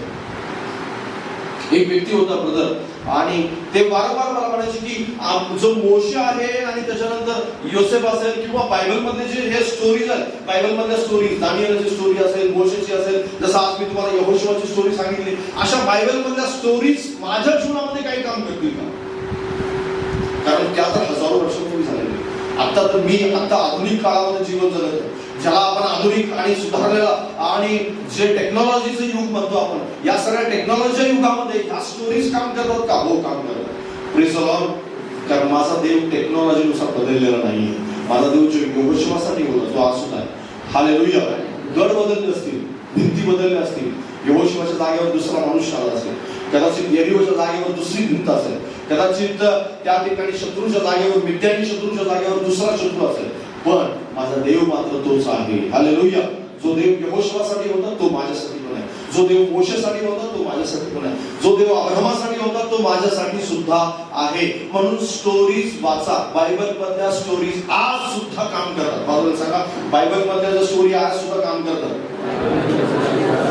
तुम्ही त्या स्टोरीजला कबूल करा आपल्या जीवनामध्ये. बऱ्याच वेळेस तुम्हालाच वाटत असेल की प्रभू या असं आहे, बऱ्याच वेळेस त्या स्टोरीज आपण कबूल करत नाही. आणि बऱ्याच वेळेस देव माझ्या व्यक्तिगत जीवनामध्ये मी तुम्हाला सांगतो की बऱ्याच वेळेस देवानं वेगवेगळ्या कहाण्यांच्या द्वारे, स्टोरीच्या द्वारे माझ्याशी बोललेलं आहे. मागील काही महिन्यापूर्वी एक बायबल वाचत असताना मी इतिहासाच्या पुस्तकातली एक स्टोरी वाचत होतो. त्या ठिकाणी बायबल स्पष्टपणे सांगतं की केवळ त्यांनी आज्ञापालन केलं, केवळ त्यांना सांगण्यात आलं त्या गोष्टी त्यांनी केल्या आणि त्यांच्या त्या वचनानुसार परमेश्वराने त्यांच्या जीवनामध्ये चमत्कार केला. हालेलुया. आणि बायबल सांगतं त्या ठिकाणी की त्यांना शत्रूला हरवणं अशक्य होतं, पण परमेश्वर म्हणाला शांत राहा, उद्या सकाळी मी कोणत्या प्रकारचे चमत्कार करतो पहा. आणि परमेश्वराने असा चमत्कार केला की शत्रूशी त्यांना युद्ध करावं लागलं नाही. शत्रूशी कोणत्याही प्रकारे त्यांना त्यांची तलवार चालवावी लागली नाही. तसं बायबल सांगतं यहोशुआच्या बाबतीत की यहोशुआ त्याच्या बरोबरच्या कोणत्याही लोकांना हत्यार न चालवता भिंत पडली. तशाच प्रकारे परमेश्वर तुमच्या जीवनात सुद्धा बऱ्याच वेळेस काम करेल आणि मग तुम्हाला स्तब्ध राहायला सांगेल. एलिया सारखं तो म्हणेल की शांत राहा, 7 वेळा प्रार्थना करत राहा आणि 7व्या वेळापर्यंत धीर मी तुझ्यासाठी चमत्कार करेन. Praise the Lord. म्हणून तुम्हाला स्टोरीज वाचायचे वारंवार. बायबल सांगा, परत तुला वारंवार बायबल मधल्या कहाण्या वाचायचे. मी या अगोदर बऱ्याच वेळेस तुम्हाला सांगितले की बायबल वाचा म्हणून. तुम्ही सुरुवात केली की नाही माहित नाही. नवीन करार किती लोकांनी पहिल्यांदा 1 वेळा वाचलेला आहे? नवीन करार नाही वाचला तुम्ही? नवीन करार वाचण्या अगोदर जुना करार वाचा. Praise the Lord. जुना करार तुमचा विश्वास वाढवतो. कारण नवीन करार किचकट आहे, जुना करार खूप सोपा आहे. बऱ्याच वेळेस लोक असं म्हणतात की जुना करार अवघड आहे. नाही, जुना करार सोपा आहे आणि नवीन करार किचकट आहे. नवीन करार समजायला खूप कठीण आहे, जुना करार समजायला सोपा आहे. तुम्ही वाचल्यानंतर तुम्हाला जास्त समजेल. कारण जुना करारामध्ये स्टोरीज आहेत, जुना करारामध्ये कहाण्या आहेत, जुन्या करारामध्ये वेगवेगळ्या प्रकारे जे लोक आहेत विश्वासवीर आहेत, ते विश्वासवीर जास्त करून तुम्हाला कुठे आढळतील? जुन्या करारामध्ये आढळतील. जी 11व्या अध्यायात लोकांच्या पत्रात विश्वासवीरांची यादी दिली, ती सगळ्या विश्वासवीरांची यादी तुम्हाला कुठे आढळेल? त्यांच्या स्टोरीज जुन्या करारामध्ये आढळतील. तुमचा विश्वास वाढण्यासाठी जुना करार तुम्हाला खूप मदत करेल, सहाय्य करेल. आणि म्हणून कहाण्या ऐका. तुम्ही इतर लोकांच्या ज्याला आपण म्हणतो ना की साक्ष आहे त्या साक्ष ऐकायला चालू करा. कारण त्यांच्या जीवनामध्ये परमेश्वरने काय केले त्या सुद्धा गोष्टी ऐका, तो तुमचा विश्वास वाढवेल. हालेलुया. कारण इतर लोकांच्या जीवनामध्ये घडलेल्या गोष्टी ज्यावेळेस तुम्ही ऐकता त्यावेळेस तुम्हाला असं वाटतं अरे तुझ्या जीवनामध्ये परमेश्वरने असं केलं, हो माझ्याही जीवनामध्ये परमेश्वर असं करेल. त्याच्या जीवनातल्या स्टोरीज किंवा त्याच्या जीवनातली साक्ष ऐकून जळफळू नका. त्याच्या जीवनात, कारण बऱ्याच वेळेस विश्वासणारे काय करतात बरं, त्याला आशीर्वाद मिळाला, अरे त्याला आशीर्वाद का मिळाला त्याचा शोध करा. त्याला नोकरी लागली, आनंदाची गोष्ट आहे, त्याला नोकरी लागली, पण त्याला नोकरी मिळाली म्हणून आतमध्ये असं म्हणू नका मला कधी लागणार, मी 10 वर्षापासून प्रार्थना करते, यांनी 1च वर्ष केली, त्याला 1 वर्षात लागले, मला 10 वर्षात नाही लागले. तुम्हाला असं वाटत असेल त्याचं कर्ज मुक्त झालं, माझं नाही झालं अजून. का नाही झालं? तुमची कारण शोधा, त्याची कारण शोधा. नेमकं परमेश्वर आणि प्रभूला विचारा की प्रभू त्याचं लवकर ऐकलं, माझं लवकर का ऐकलं नाही, त्याचं उत्तर मला हवं. देव तुम्हाला उत्तर देईल. हालेलुया. तुम्ही ज्यावेळेस एखाद्याची साक्ष ऐकता ती जळफळण्यासाठी घेऊ नका, ती पॉझिटिव्हली स्वीकारा. कारण साक्ष ही बऱ्याच वेळेस विश्वासणारे एकमेकांची साक्ष काय करतात बरं, पॉझिटिव्हली स्वीकारत नाही, ते सकारात्मक रीतीने स्वीकारत नाही, ते नकारात्मक दृष्टिकोनातून त्या साक्षीकडे पाहतात. आणि इतर विश्वासणाऱ्यांच्या कोणत्याही साक्षीकडे कधीही नकारात्मक दृष्टिकोनातून पाहू नका, कारण ते देवाने केलेलं काम आहे, परमेश्वराने केलेलं काम आहे. ज्या तुम्ही जी साक्ष नाकारता याचा अर्थ देवाला नाकार देते, कारण त्याच देवाकडून तुम्ही सुद्धा तुमच्या जीवनात चमत्काराची अपेक्षा करता. मग जर त्याच्या जीवनात केलेले चमत्कार तुम्हाला जर कठीण वाटत असेल, स्वीकारायला कठीण जात असेल, अवघड जात असेल, तुम्हाला त्याचं का असं वाटत असेल, तर तोच देव तुमच्या जीवनात काम नाही करणार. कारण ज्या देवानं त्याला आशीर्वाद दिलेला आहे तोच देव तुम्हाला आशीर्वाद देतो, आणि त्याला आशीर्वाद दिलेला आनंद झालेला पाहून परमेश्वर तुम्हाला लवकर तुमची प्रार्थना ऐकतो. हालेलुया. हालेलुया. म्हणून स्टोरीज त्यांच्या साक्ष ऐका. जर लोकांच्या साक्षी तुम्हाला विश्वास वाढवत असतील तर साक्ष ऐका, कारण आक्रमणातून बाहेर येण्यासाठी ह्या गोष्टी आवश्यक आहेत. विश्वास वाढवा, तुमचा वचन वाचा, जुना करार वाचा, कहाण्या ऐका, बायबल मधल्या कहाण्या वाचा, पाठांतर करा. मी तर म्हणेन पाठांतर करा. अब्राहमाने नेमकं काय केलं हे तुम्हाला तोंडपाठ असलं पाहिजे. Praise the lord. हालेलुया. अब्राहमाचा विश्वास कसा वाढला हे तोंडपाठ असलं पाहिजे. मोशेचा विश्वास कसा वाढला हे तोंडपाठ असलं पाहिजे. पवित्र आत्मा कुठून घेणार बरं तुम्हाला मदत करण्यासाठी, मार्गदर्शन करण्यासाठी? पवित्र आत्मा तुम्ही जे पेरलं नाही त्यातून नाही घेऊ शकत. कारण पवित्र आत्मा काय करतो माहिती आहे? पवित्र आत्मा काय करतो? कुठून वचन घेतो? बायबल मधून नाही घेतो, तुमच्या आतमधून घेतो. बायबल मधली वचन त्याला माहिती आहे सगळी, तो घेऊ शकतो, पण तो तुमच्या अंतःकरणात जे तुम्ही पेरलेले, तुम्ही रोज वाचलेले, तुम्ही जे वाचले ते पेरलेले, जे कोरून ठेवले त्यातून घेणारा तो तुम्हाला मार्गदर्शन करतो. तो बाहेरून घेऊन मार्गदर्शन करू शकतो, त्याच्याकडे ती पण शक्ती आहे, पण तो जास्तीत जास्त वापर कुठला करतो? जे तुम्ही रोज पेरत आहात त्याचा वापर करतो. पण बरीच लोक ते पेरतच नाही. भलेही तुम्ही रागवत असाल, चिडत असाल, तुमच्या जीवनामध्ये काहीतरी सिम्पटम्स, जसं मी लक्षणं म्हणली, ती लक्षणं होत असतील तुमच्या जीवनात, होणार नाहीत असं नाही, पण ही होत असताना तुमचा विश्वास वाढवत जा. साक्ष ऐका. जसं मी तुम्हाला सांगितलं की स्टोरीज वाचत राहा. जर त्यात तुम्हाला स्टोरीज काय करतील बरं, मदत करतील. प्रार्थनेमध्ये तुमचा वेळ जास्त जाऊ द्या. प्रार्थनेचं जसं प्रकारे बायबल सांगता आपल्याला निरंतर प्रार्थना करा, एक प्रार्थनेचं वातावरण तयार करा. निरंतर प्रार्थना करा म्हणजे 24 तास गुडघ्यावर नका बसू. कारण 24 तास गुडघ्यावर बसू शकून तुम्ही प्रार्थना नाही करणार, किंवा तुम्ही मग काम काय करणार आणि किंवा जीवन कसं जगणार. पण तुम्हाला प्रार्थनेचं एक वातावरण तुमच्या सोबती करावं लागेल. ते प्रार्थनेचं वातावरण सैतानाच्या आक्रमणांना परतवून लावण्यासाठी मदत करेल. कारण जर तुम्ही प्रार्थनेचं वातावरण तयार नाही केलं तर बऱ्याच वेळेस तुम्ही कमजोर पडू शकताय, कारण तुम्ही ढिले पडू शकताय. कारण जे व्यक्तीला मी या काळामध्ये एक डिसिप्लिन विषयी अभ्यास करत होतो आणि देवाने मला एक खूप सुंदर गोष्ट शिकवली. बायबलमध्ये तुम्हाला बऱ्याच ठिकाणी ह्या गोष्टी पाहायला मिळते. 2 भाऊ होते, याकोब आणि एसाव. याकोबाच्या जीवनामध्ये परमेश्वरानं खूप ढवळाढवळ केलेली पाहायला मिळते, खूप. पण एसावाच्या जीवनात परमेश्वरानं काही काम केलं नाही.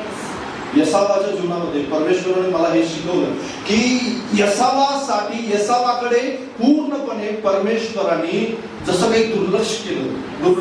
म्हणजे एसावाच्या जीवनामध्ये परमेश्वराने काही ढवळाढवळ ज्याला आपण म्हणतो ना, इंटरफेअर म्हणतो, ते इंटरफेअर अजिबात केलं नाही. तो काहीच करत नाही. एसाव आशीर्वादित होता, एसावाकडे पैसा होता, एसावाकडे प्रॉपर्टीज होती. याकोबापेक्षा पण जास्त होती. याकोबापेक्षा पण जास्त पैसा एसावाकडे होता.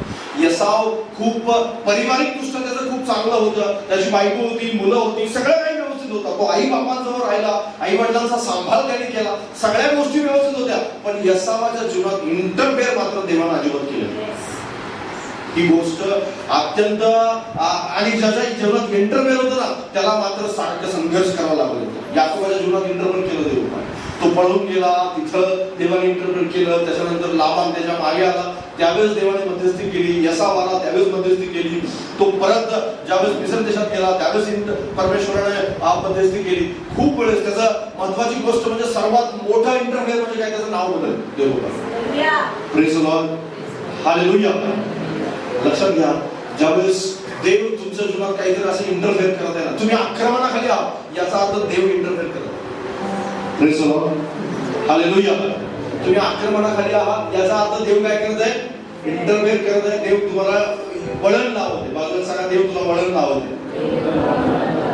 आणि बायबल सांगतं, देव ज्याला पण वळण लावतो त्याला देव फटके मारतो. त्याला तो काय मारतो, फटके मारतो. आणि परीक्षा घेण्यासाठी त्याच्याकडे कोण आहे, परीक्षक. आणि तो परीक्षकाला पाठवेल आणि परीक्षकाला पाठवून तो ढवळाढवळ करेल. सगळ्या गोष्टी उलटापालट ज्याला आपण म्हणतो ना, ती उलटापालट करतो. आणि उलटापालट यासाठी करतो की तुम्हाला कदाचित तुमचं नाव बदलायचंय, त्याला कदाचित तुमचा स्वभाव बदलायचा आहे, कदाचित तुम्हाला योग्य वळण लावून योग्य मार्गावरती आणायचंय. पण बऱ्याच वेळेस लोक इंटरफेअरला कंटाळतात. इंटरफेअर जितकी इंटरफेअर जास्त तितकं देव जास्त तुमच्या जीवनामध्ये इंटरेस्टेड आहे. Praise the Lord. जास्त देवाला तुमची काळजी आहे म्हणून देव इंटरफेअर करतो. Praise the Lord. म्हणून तुम्ही संकटात आहात, अडचणीत आहात. मला खूप वेळा हा प्रश्न पडलेला, खूप वेळा. आणि देवाने मला उत्तर दिले मी माझ्या अभ्यासामध्ये, की मी देवाला खूप वेळा प्रश्न, प्रभू असं का होतं. मी प्रश्न विचारतो बरं देवाला, खूप वेळा मी प्रश्न विचारतो. आणि मी अजून पण विचारत असतो सारखं. माझं एक प्रकारचं ज्याला आपण म्हणतो ना, बायबल सांगतं यशाच्या पुस्तकामध्ये, चला आपण युक्तिवाद करू किंवा आपण वादविवाद करू, जसं प्रकारे मी तसं बसतो आणि मी देवाला सारखं प्रश्न विचारतो, असं का, तसं का, हे असं का, या गोष्टी बऱ्याच काय. आता ते माझा नाद आहे म्हणून मी आपलं विचारत असतो. देवाने मला सांगितलं की इथं वाच, मी तुला काय सांगतो या ठिकाणी, हे जे आहे ना ते आज अभ्यास कर. आणि मला देवपणे सांगितलं की अशा प्रकारे करतो मी. आणि हे जे काम आहे ना, हे परमेश्वर जर तुमच्या जीवनामध्ये करत असेल, तुम्ही आक्रमणाखाली आहात, घाबरू नका. परमेश्वर तुमचा हात नाही सोडणार. परमेश्वर तुम्हाला, कारण देव हात सोडत नाही, देव सोडत नाही, देव टाकत नाही, देव विसरून जात नाही. देव त्याच्या पक्षामध्ये की तो काय करतोय त्याला माहिती आहे, तो चांगलं जाणून आहे. बायबल सांगतं स्पष्टपणे की प्रत्येक गोष्ट त्याच्या कंट्रोलमध्ये, प्रत्येक गोष्ट. मग कदाचित तुमचं संकट सुद्धा ते त्याच्या कंट्रोलमध्ये, तो त्याच्या ठराविक त्याच्या कंट्रोलच्या बाहेर तो कधीच जाऊ देणार नाही. तो बरोबर त्याच वेळेस तो थांबेल. बायबल सांगतं 10 दिवसासाठी संकट आहे, 10वे 11वा दिवस माझा. Praise the Lord. आणि म्हणून 10 दिवस माणसानं काय करायचं बरं, सांभाळून राहायचं. आक्रमण होत आहे याचा अर्थ इंटरफेअर होत आहे, म्हणून प्रार्थनेचं वातावरण तयार करा. प्रार्थनेचं वातावरण तुम्हाला काय करेल, आक्रमणामध्ये सुरक्षित ठेवेल, देवाशी जोडून ठेवेल, देवाशी कनेक्टेड ठेवेल. आणि याकोब देवाशी कनेक्टेड होता का, प्रेज द लॉर्ड, होता. हालेलुया. कारण याकोबाच्या पगारामध्ये कितीतरी वेळेस फेरबदल केला असं बायबल सांगतं. किती वेळेस फेरबदल केला, किती वेळेस आदला बदल केले. आणि एवढ्या आदला बदलीत सुद्धा याकोब देवाशी संलग्न राहिला, टिकून राहिला, देवाशी जुळून राहिला होता. आणि म्हणून महत्वाची गोष्ट आहे की 20 वर्षामध्ये कितीतरी वेळेस त्याला असं वाटलं की माझी प्रॉपर्टी शेवटी त्याला वाटलं जे मिळवलंय ते सगळं इथंच ठेवून जावं लागतं काय, म्हणून तो निघाला होता. पण बायबल सांगतं देवबापाने त्याचं संरक्षण केलं, देवबापाने त्याला सुरक्षित केलं. केवळ लाभानापासून नाही बरं, कारण देवाला माहित होतं की हा माझा निवडलेला पात्र आहे. इतक्या वर्षापासून मी इंटरफेअर करत आहे, इतक्या वर्षापासून मी चालवत आहे देवाच्या हातामध्ये. याकोबाला माहितीच नव्हतं की लाभान मागे लागलाय आणि पाठलाग करतोय आणि मला गाठणार आहे, मला उद्या सकाळी मारण्याचा प्लॅन आहे, हे सगळं काहीच माहित नव्हतं. पण देव मात्र सगळं काही पाठीमध्ये सांभाळलं. म्हणून सांगतो बायबल की देव कंट्रोलमध्ये ठेवतो, सगळं काही कंट्रोलमध्ये, त्याच्या सगळं कंट्रोलमध्ये. त्याला माहित आहे की माझ्या सेवकाचं संरक्षण कसं करायचं. Praise the lord. हालेलुया. कारण भेट करायची, इस्रायल नाव ठेवायचं, हे सगळं त्याला ठाऊक. आणि ही स्टोरीज तुम्हाला ही शिकवते की तुमचा विश्वास कसा वाढेल, प्रार्थनेचं वातावरण कसं तयार होईल. एक आराधनेचं वातावरण तुमच्या सभोवती तयार करा. आणि जे आराधनेचं वातावरण तुम्हाला काय करेल बरं, आक्रमणामध्ये तुम्हाला एक योग्य प्रकारे निर्णय घेण्यासाठी मदत करेल. जर आक्रमणात तुम्ही तात्कालिक वेळेसाठी चिडू शकताय, पण चिडलेलं जरी असाल तरी तुम्हाला एक गोष्ट नेहमी लक्षात राहिली पाहिजे की माझा देव या सगळ्या गोष्टीला पाहत आहे आणि या सगळ्या गोष्टीतून बाहेर काढण्याची माझ्या देवाची इच्छा आहे. हालेलुया. आणि म्हणून महत्वाची गोष्ट म्हणजे काय की प्रार्थनेचं आराधनेचं एक वातावरण तयार. तुम्ही सतत देवाचं गौरव करत राहिले पाहिजे, देवाची महिमा करत राहिले पाहिजे. कारण हे करण्याने तुम्ही अधिक आणि अधिक आक्रमणांचा योग्य प्रकारे प्रतिकार करा आणि त्या प्रतिकारातून तुमचं जीवन तयार होईल. तिसरी महत्वाची गोष्ट, देवाचं सामर्थ्य स्वीकारलं पाहिजे. प्रकटीकरण 3:20 वाचा.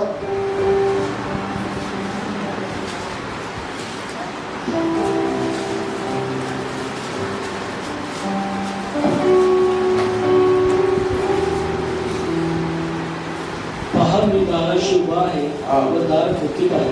जर कोणी माझे वाणी ऐकून दार उघडेल तर मी त्याच्याजवळ आत जाईल व त्याच्याबरोबर जेवेल आणि तो माझ्याबरोबर जेवेल. याकोबाचं पत्र 4 अध्याय 7 वचन.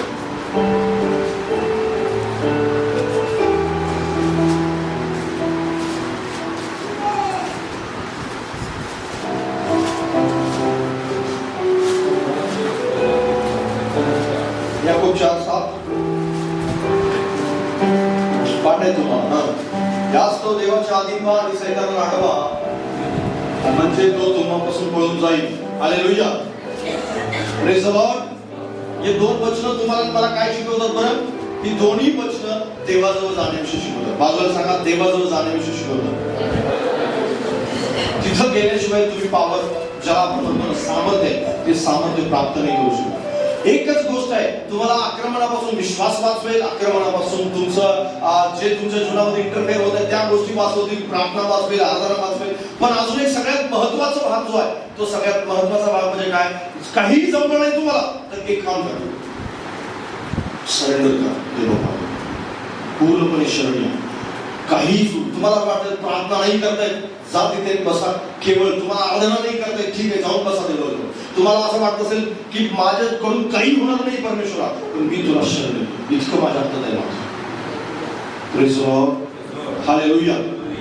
तुम्हाला माहिती आहे, बरीच लोक एक गोष्ट नेहमी लक्षात ठेवा, जर मुक्ती हवे तर सरेंडर शिवाय, म्हणजे डिलिव्हरन्स हवं आहे तर सरेंडर शिवाय प्राप्त नाही होऊ शकत. बाबांना सांगा, डिलिव्हरन्स सरेंडर शिवाय प्राप्त नाही होऊ शकत. कुठल्याही माणसाला मुक्ती पाहिजे तर सरेंडर करा. तुम्ही तुमचं जीवन पूर्णपणे मुक्त करायला तो समर्थ. Praise the lord. तुम्ही पॉवरच्या अधीन व्हा. जो देव सर्व सामर्थ्य आहे त्या सर्व सामर्थ्य शक्तीच्या अधीन व्हा. अधीन व्हा म्हणजे सैतान ऑटोमॅटिक पळून जाईल. बायबल सांगतं याकूब 4:7 मध्ये की देवाच्या अधीन व्हा आणि सैतानाला अडवा. देवाच्या अधीन न होता त्याच्याशी सामना नका करू. माझा विश्वास आहे, माझ्या हातात विश्वासाचं ढाल आहे आणि मग तलवार आहे आठवायची, चला मी निघतो आणि मी सामना करतो. ठीक आहे, चांगली गोष्ट आहे, तुम्हाला हे करायचं आहे. हे काही करायचं नाही असं म्हणणार नाही, पुढच्या गोष्टीच आहे. पण सरेंडर झाल्याशिवाय, देवाच्या अधीन झाल्याशिवाय तुम्ही सामना नाही करू शकत. आणि म्हणून अधीन व्हा, देवाच्या अधीन व्हा आणि म्हणा, प्रभूजी मी तुझ्या अधीन झालो. मला माहित नाही बाकीच काय, मी सर्व सामर्थ्य देवाच्या अधीन झालोय. काही लोकांना प्रार्थना करायला जमत नाही, कारण संकटात, अडचणीत, समस्यात, दुःखात, अशांतीमध्ये असताना, भयात असताना काही लोक प्रार्थना नाही करू शकत, बायबल वाचू शकत नाही किंवा आराधना करू शकत नाही. खूप लोकांच्या जीवनामध्ये अशा प्रकारची गोष्ट आहे. पण तुम्हाला काही जमलं नाही तर सगळ्यात शेवटी मात्र देवाच्या अधीन गुडघे टेका. तुमच्या अश्रू देवाला सांगतील की तुम्हाला काय म्हणायचं. तुमचे अश्रू सांगतील की तुमची प्रार्थना नेमकी काय. तुमचे अश्रू सांगतील की तुम्ही तुमचं अंतःकरण घेऊन आलाय.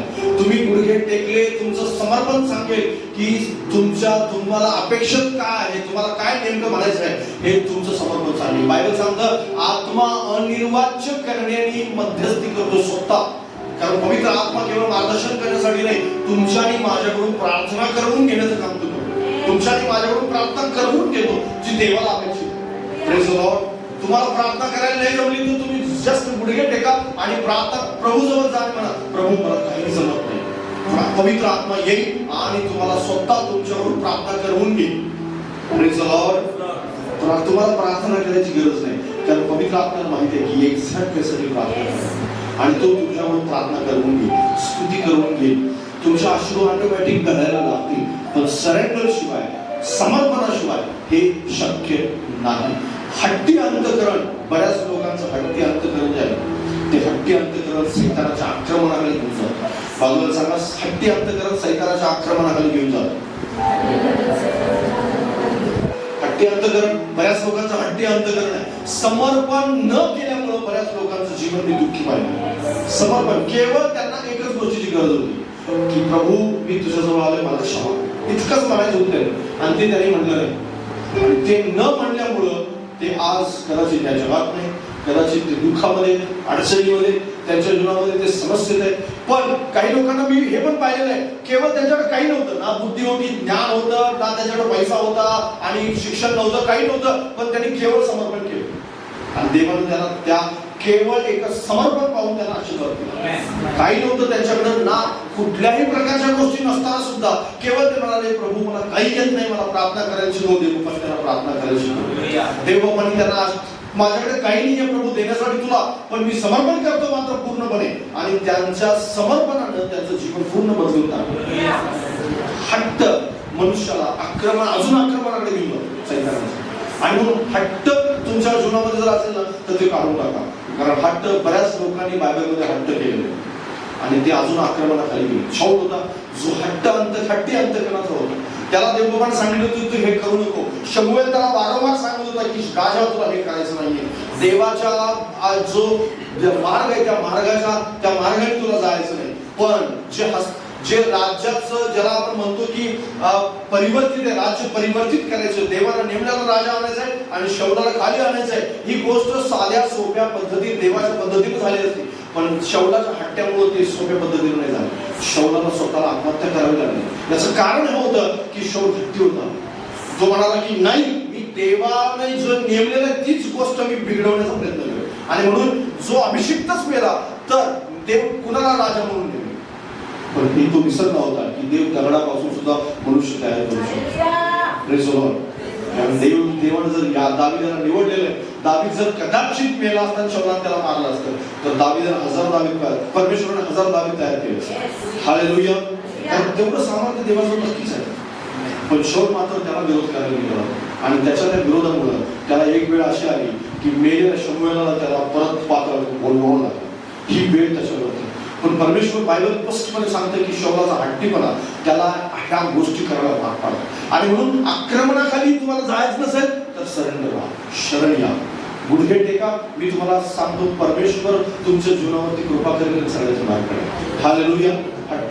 सगळ्यात महत्वाची अजून एक गोष्ट की छोट्या छोट्या गोष्टींकडे दुर्लक्ष करू नका. बाजूला सांगा, छोट्या छोट्या गोष्टींकडे दुर्लक्ष करू नका. छोटी गोष्ट कोणती छोटी गोष्ट असू शकते.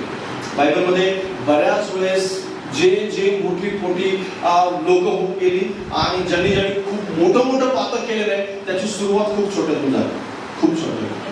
जशा प्रकारे हव्वा आहे. हव्वेला सैतानाने काय सांगितलं, तुम्हाला वाटतं का की झाडाचं फळ खाणं हे खूप मोठी चूक आहे? झाडाचं फळ खाल्लं मोठी चूक आहे? ही मोठी चूक नाहीये. मोठी चूक आहे का? अजिबात नाही. खूप मोठी चूक नाही. बरेच लोक असं म्हणतात की देवाने अन्याय केला, एवढ्या छोट्या पापाची एवढी मोठी शिक्षा की अनंत काळापर्यंत नरक मिळणार. झाडाचं फळ खाल्लं फक्त एकच एवढीच गोष्ट आणि ह्या गोष्टीचं प्रतिफळ काय? कायम अनंत काळाचा मृत्यू. विचार करा, एवढी छोटी पातक. बायबलमध्ये अशा खूप छोटे पातक केले काही लोक, खूप छोटे. जसं एक गुपित सांगितलं शमशोनाने. काय सांगितलं की मी कशाद्वारे, म्हणजे माझं जे गुपित आहे शक्तीचं, माझ्या शक्तीचं गुपित जे आहे की मी जन्मापासून देवाचा नाजीर आहे आणि माझे जे केस आहेत ना ते कधीच कापलेले नाही. एवढंच तो बोल. ह्याच्या पलीकडे काय सांगितलं का त्यांनी नाही ना. तो देवाविरुद्ध काय बोलला, देवाला काय चुकीचं बोलला, काही नाही केलं. त्याने काही दुसरं काय मोठं पातक केलं, काही नाही केलं. केवळ एकच केलं की त्याला गुपित सांगितलं. छोटी गोष्ट ना, खूप छोटी गोष्ट. बायबलमध्ये अशा खूप छोटे पातक केलेले लोक की ज्यांनी छोटे गोष्टी केल्या आणि छोट्या गोष्टीचं खूप मोठं प्रतिफल मिळालं, खूप मोठं. आणि इतकं मोठं की तुम्ही विचार कराल की आणि इतकं मोठं यसावाने काय केलं? केवळ तो म्हणाला वरण जे आहे ना ते वरण मला हवं. मग म्हणतो म्हणाला, याकोब काय म्हणतो, नाही तुझा ज्येष्ठत्वाचा हक्क मला दे. ठीक आहे म्हणतो, ज्येष्ठत्वाचा हक्क दिला नाही. हो मी तुला दिला, मी शपथ पाहिली की हा ज्येष्ठत्वाचा हक्क तुझा. आणि वरण घेतला तो गेला. छोटस कारण आहे, खूप छोट आहे. किती मिनिटात झाला असेल? 5 मिनिट. या 5 मिनिटाच्या कामाचा खूप मोठा परिणाम झाला. परत नंतर यासावर रडून पश्चाताप केला, तर ज्येष्ठत्वाचा हक्क मात्र त्याला मिळाला. कधीही नाही, कुठल्याही प्रकारे नाही. बायबलमध्ये असे खूप छोटे खूप लोक आहेत की ज्यांनी छोटंसं पातक केलं आणि त्या छोट्याच्या पातकाद्वारे परमेश्वराने त्यांना खूप मोठी शिक्षा दिली.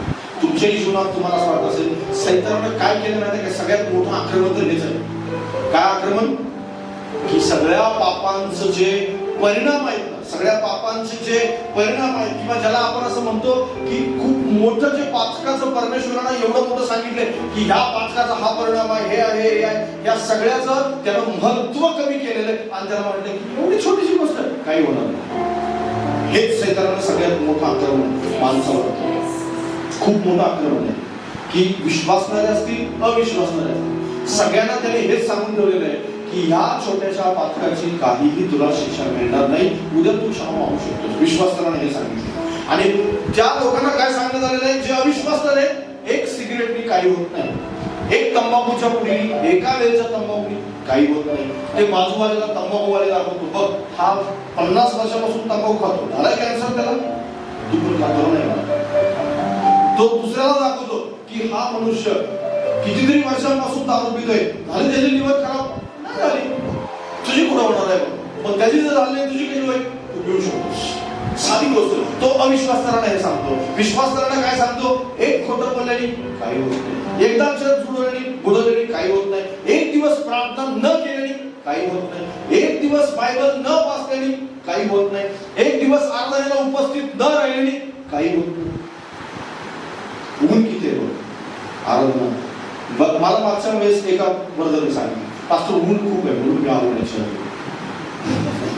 छोटीशी गोष्ट, एक छोटी गोष्ट असते. बरेच लोक असं म्हणतात की त्यांना असं वाटतं की अरे हे छोटंसं काम आहे, पण हे छोटंसं काम तुमच्या जीवनाला अंधकाराकडे घेऊन जाऊ शकतो. तुम्हाला माहिती आहे, एक छोटी एक दिवसाची प्रार्थना, तुम्हाला एक दिवस प्रार्थना नाही तुम्ही केली तर असं एक दिवस मनुष्य महिन्याभर लगेच गॅप पडतो.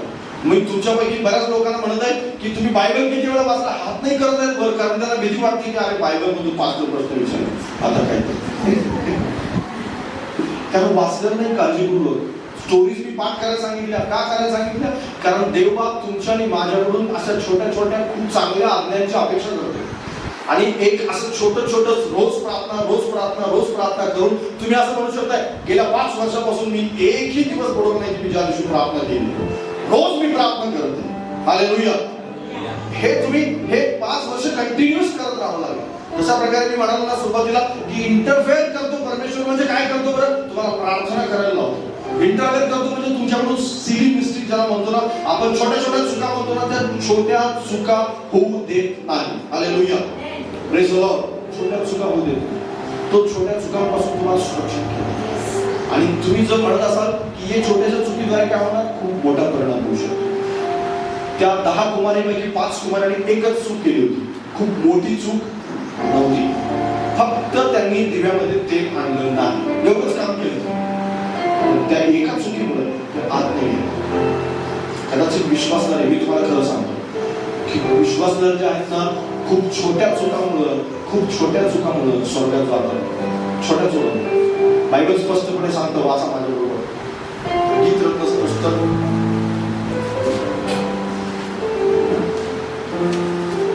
शेवटी वाचा आणि बंद करूया. गीतरत्न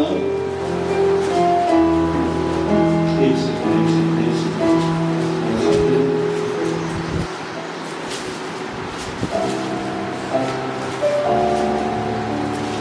दुसरा अध्याय असेल.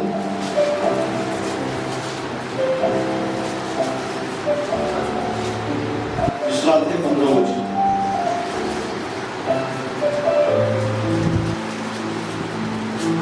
द्राक्षाच्या मळीची नासधूस द्राक्षाच्या मळीची नासधूस करणाऱ्या खोकडास त्या लहान कोल्ह्यास आम्हासाठी धरा. खोकडे म्हणजे ससे, खोकडे म्हणजे ससे. तिथले द्राक्षींच्या मळ्यांची नासधूस करणाऱ्या कोणास पकडा, त्या सशास पकडा. सशा. आणि जे ससे आहेत ना, ससे खूप छोटे असतात तुम्हाला माहिती आहे, पण ते ससे संपूर्ण द्राक्षीच्या मळ्याची नासधूस करतात. द्राक्षीचा मळा जो आहे तो पूर्णपणे उखडून टाकण्यासाठी आणि मुळातून म्हणजे जे खोड असतात ना झाडाचे, द्राक्ष जे असतात, द्राक्षाचं वेल असतं आणि असं वेल असं गेलेलं असतं आणि त्या वेलाला काय करतात, ते खोडाला बरोबर कुरतरतात आणि ते कुरतरल्यामुळे पुढचं जे वरचं वेल आहे ते सगळं समावून जातं आणि काहीच राहत नाही. बायबल सांगतं त्या लहान कोल्ह्यास पकडा, त्या खोकडास पकडा. म्हणजेच काय, बऱ्याच लोकांचे जे मळे आहेत ना, जीवनी मळे, ज्याला आपण जीवनाचे जे ज्यांचं आत्मिक जीवन आहे, त्या आत्मिक जीवनामध्ये असे छोटे छोटे ससे आहेत की त्या सस्यामुळं त्यांचा संपूर्ण आत्मिक मळाच खराब होत चालला, आत्मिक जीवन खराब होत चाललं. आणि हे जे आक्रमण आहे ना, हे खूप छोटं दिसायला दिसतं बरं, कारण आपण महत्व कमी करतो. सैतानानं पापाचं महत्व कमी केलं. बाजूला सांगा पुन्हा एकदा, सैतानानं पापाचं महत्व कमी केलं. महत्व म्हणण्यापेक्षा त्याला सिरियसनेस म्हणतो आपण, जे त्याचं गांभीर्य आहे ना, सैतानानं पापाचं गांभीर्य कमी केलं. बाजूला सैतानानं पापाचं गांभीर्य कमी केलं. जे 10-20 वर्षापूर्वी आपण टीव्हीवर पाहण्याची आपल्याला लाज वाटायची, आपल्याला वाटत होतं अरे हे आई वडिलांसोबत बसून आपण बघू शकत. पण तुम्हाला माहिती आहे, आजकालची सगळी जनरेशन, होल फॅमिली, जे आपण 20 वर्षापूर्वी पाहत पण नव्हतो ती गोष्ट आज होल फॅमिली बघत बसतो टीव्हीवर. गांभीर्य काय झाले, कमी झाले. त्याच्या अगोदर 20 वर्षापूर्वी अजून गांभीर्य कमी झालं, आता अजून गांभीर्य कमी झाले आणि इथून पुढे अजून गांभीर्य कमी होणार. याच्यापूर्वी एखाद्या मुलीनं किंवा एखाद्या मुलानं प्रेम विवाह केला किंवा लव्ह मॅरेज केलं तर आपल्याला तो सगळ्या समाजामध्ये फेमस असेल. आज तुम्ही दगड मारला तरी एका लव्ह मॅरेज वाल्या व्यक्तीला जाऊन लागले, इतके लव्ह मॅरेज झाले. गांभीर्य काय झालं, कमी झाले. सैतानाने कमी केले गांभीर्य. लव्ह मॅरेज करणारे चूक करतात मी असं म्हणत नाही, पण 4 जणांवर प्रेम करून एका बरोबर त्यातल्या लग्न करणे हे मात्र चूक आहे. असं करणारे बरेच 3 जण काय होते, जर प्रेम करत असाल ते केवळ लग्नासाठी असलं पाहिजे. लग्नासाठी जे प्रेम नाही ते प्रेम नाही, ते आकर्षण नाही पण केवळ लग्नासाठीच तुम्ही नेहमी, जर तरुण मुली मुलं असतील मी तुम्हाला गांभीर्यानं सांगतो, जर तुम्ही प्रेम करत असाल, प्रेम करण्याची तुमची इच्छा आनंदाची गोष्ट आहे, पण लग्नाचा उद्देश नसेल प्रेमामध्ये तर निश्चित अर्थाने ते तुमची चूक आहे, देवविरुद्ध केली. कारण देवाला ते मान्य नाही आहे. आणि म्हणूनच ज्यावेळेस पण प्रेम जमतं किंवा तुम्हाला वाटतं की मला आकर्षण आहे, तर अंतिम उद्देश लग्न आहे का की फसवणूक आहे की टाइमपास आहे, तर टाइमपास किंवा फसवणूक किंवा वेळ घालवणं केवळ आहे आणि मला आवडतो म्हणून असं असेल तर मात्र देवाविरुद्ध केलेली गोष्टी सुद्धा. कारण सैतान काय करतो, गांभीर्य कमी करतो. पापाचं गांभीर्य त्याने कमी केले, प्रेमाचं महत्व त्याने कमी केलेले आणि पापाचं गांभीर्य कमी करून त्याने मनुष्याला फसवून ठेवलेलं. आणि हे सगळ्यात मोठं आक्रमण आजकालचं. मग भ्रष्टाचाराचं गांभीर्य कमी झाले, पैसा कमवण्याचं जे मार्ग, चुकीचे मार्ग आहेत त्या चुकीच्या मार्गांचं गांभीर्य कमी झालेलं आहे. प्रेमाच्या नातेसंबंध टिकवण्याच्या बाबतीत सुद्धा सैतानाने काय केलेलं आहे, गांभीर्य कमी केलेलं आहे. आणि एकमेकांवरती एकमेक जे आहेत ना पती पत्नी, ते नातं टिकवण्यासाठी इतके गंभीर राहिलेले नाही. गेला तर गेला अशा प्रकारची गोष्ट झाली. का झालं असं, कारण गांभीर्य कमी केलं. आणि म्हणून गांभीर्य जिथं कमी झालं तितकं तुम्ही जास्त आक्रमणामध्ये आहात. छोट्या छोट्या गोष्टींच्याकडे दुर्लक्ष करू नका, गांभीर्य कमी करू नका आणि लगेच सरेंडर करा, जेणेकरून तुम्ही सर्व सामर्थ्याच्या अधीन झालेली तुम्ही जास्त लवकर आक्रमणातून बाहेर या. सगळ्यात शेवटी इफिसकरासपत्र याचा 6वा अध्याय 13 ते 17 वचन. सगळं वचन आपण वाचणार नाही, पण चित्र मात्र वाचा. काढा बरोबर हा वचन हे वचन आहे, पण याच्यानंतरचं चित्र काढ. हा हे लक्षात ठेवा, कारण हे जे सगळ्यात तुम्हाला असं वाटत असेल की सैतानाचा प्रतिकार मला कसं करायचा आहे, तर या चित्रामध्ये स्पष्टपणे आहे. जे तिथे दिलेलं जे वर्णन आहे ते वर्णनातल्या सगळ्या गोष्टी इथं आहे. कोणती गोष्ट आहे, परमेश्वर के सारे हथियार बांध लो आणि यह आपकी दैनिक सुरक्षा आहे. आणि म्हणून ही आपली काय आहे बरं, एक दैनंदिन सुरक्षा आहे जी तुम्हाला आक्रमणांना परतवून लावण्यासाठी मदत करेल. पहिलं जे काय आहे, सत्याचा कमरबंद, हे चित्र सत्याचा कमरबंद वचन माहिती आहे सगळ्यांना, ते बुद्धेला वाचलं आहे. आणि धार्मिकता की झिलम, मराठीमध्ये काय म्हणतात थोडंसं वाचा बरं मराठीमध्ये. इपिस्कल पत्रामध्ये जाऊ 6वा अध्याय. वर्णन वाचा, फक्त वर्णन वाचा, 13 पासून पुढे वाचा म्हणजे समजेल. या कारणास्तव आम्हाला वाईट दिवसात प्रतिकार करता यावा व सर्व काही केल्यावर टिकाव करता यावा म्हणून देवाची शस्त्र सामग्री घ्या. तर मग आपली कंबर सत्याने कसा, नीतिमत्वाचे उरस्ताड. आपली कंबर सत्याने कसा.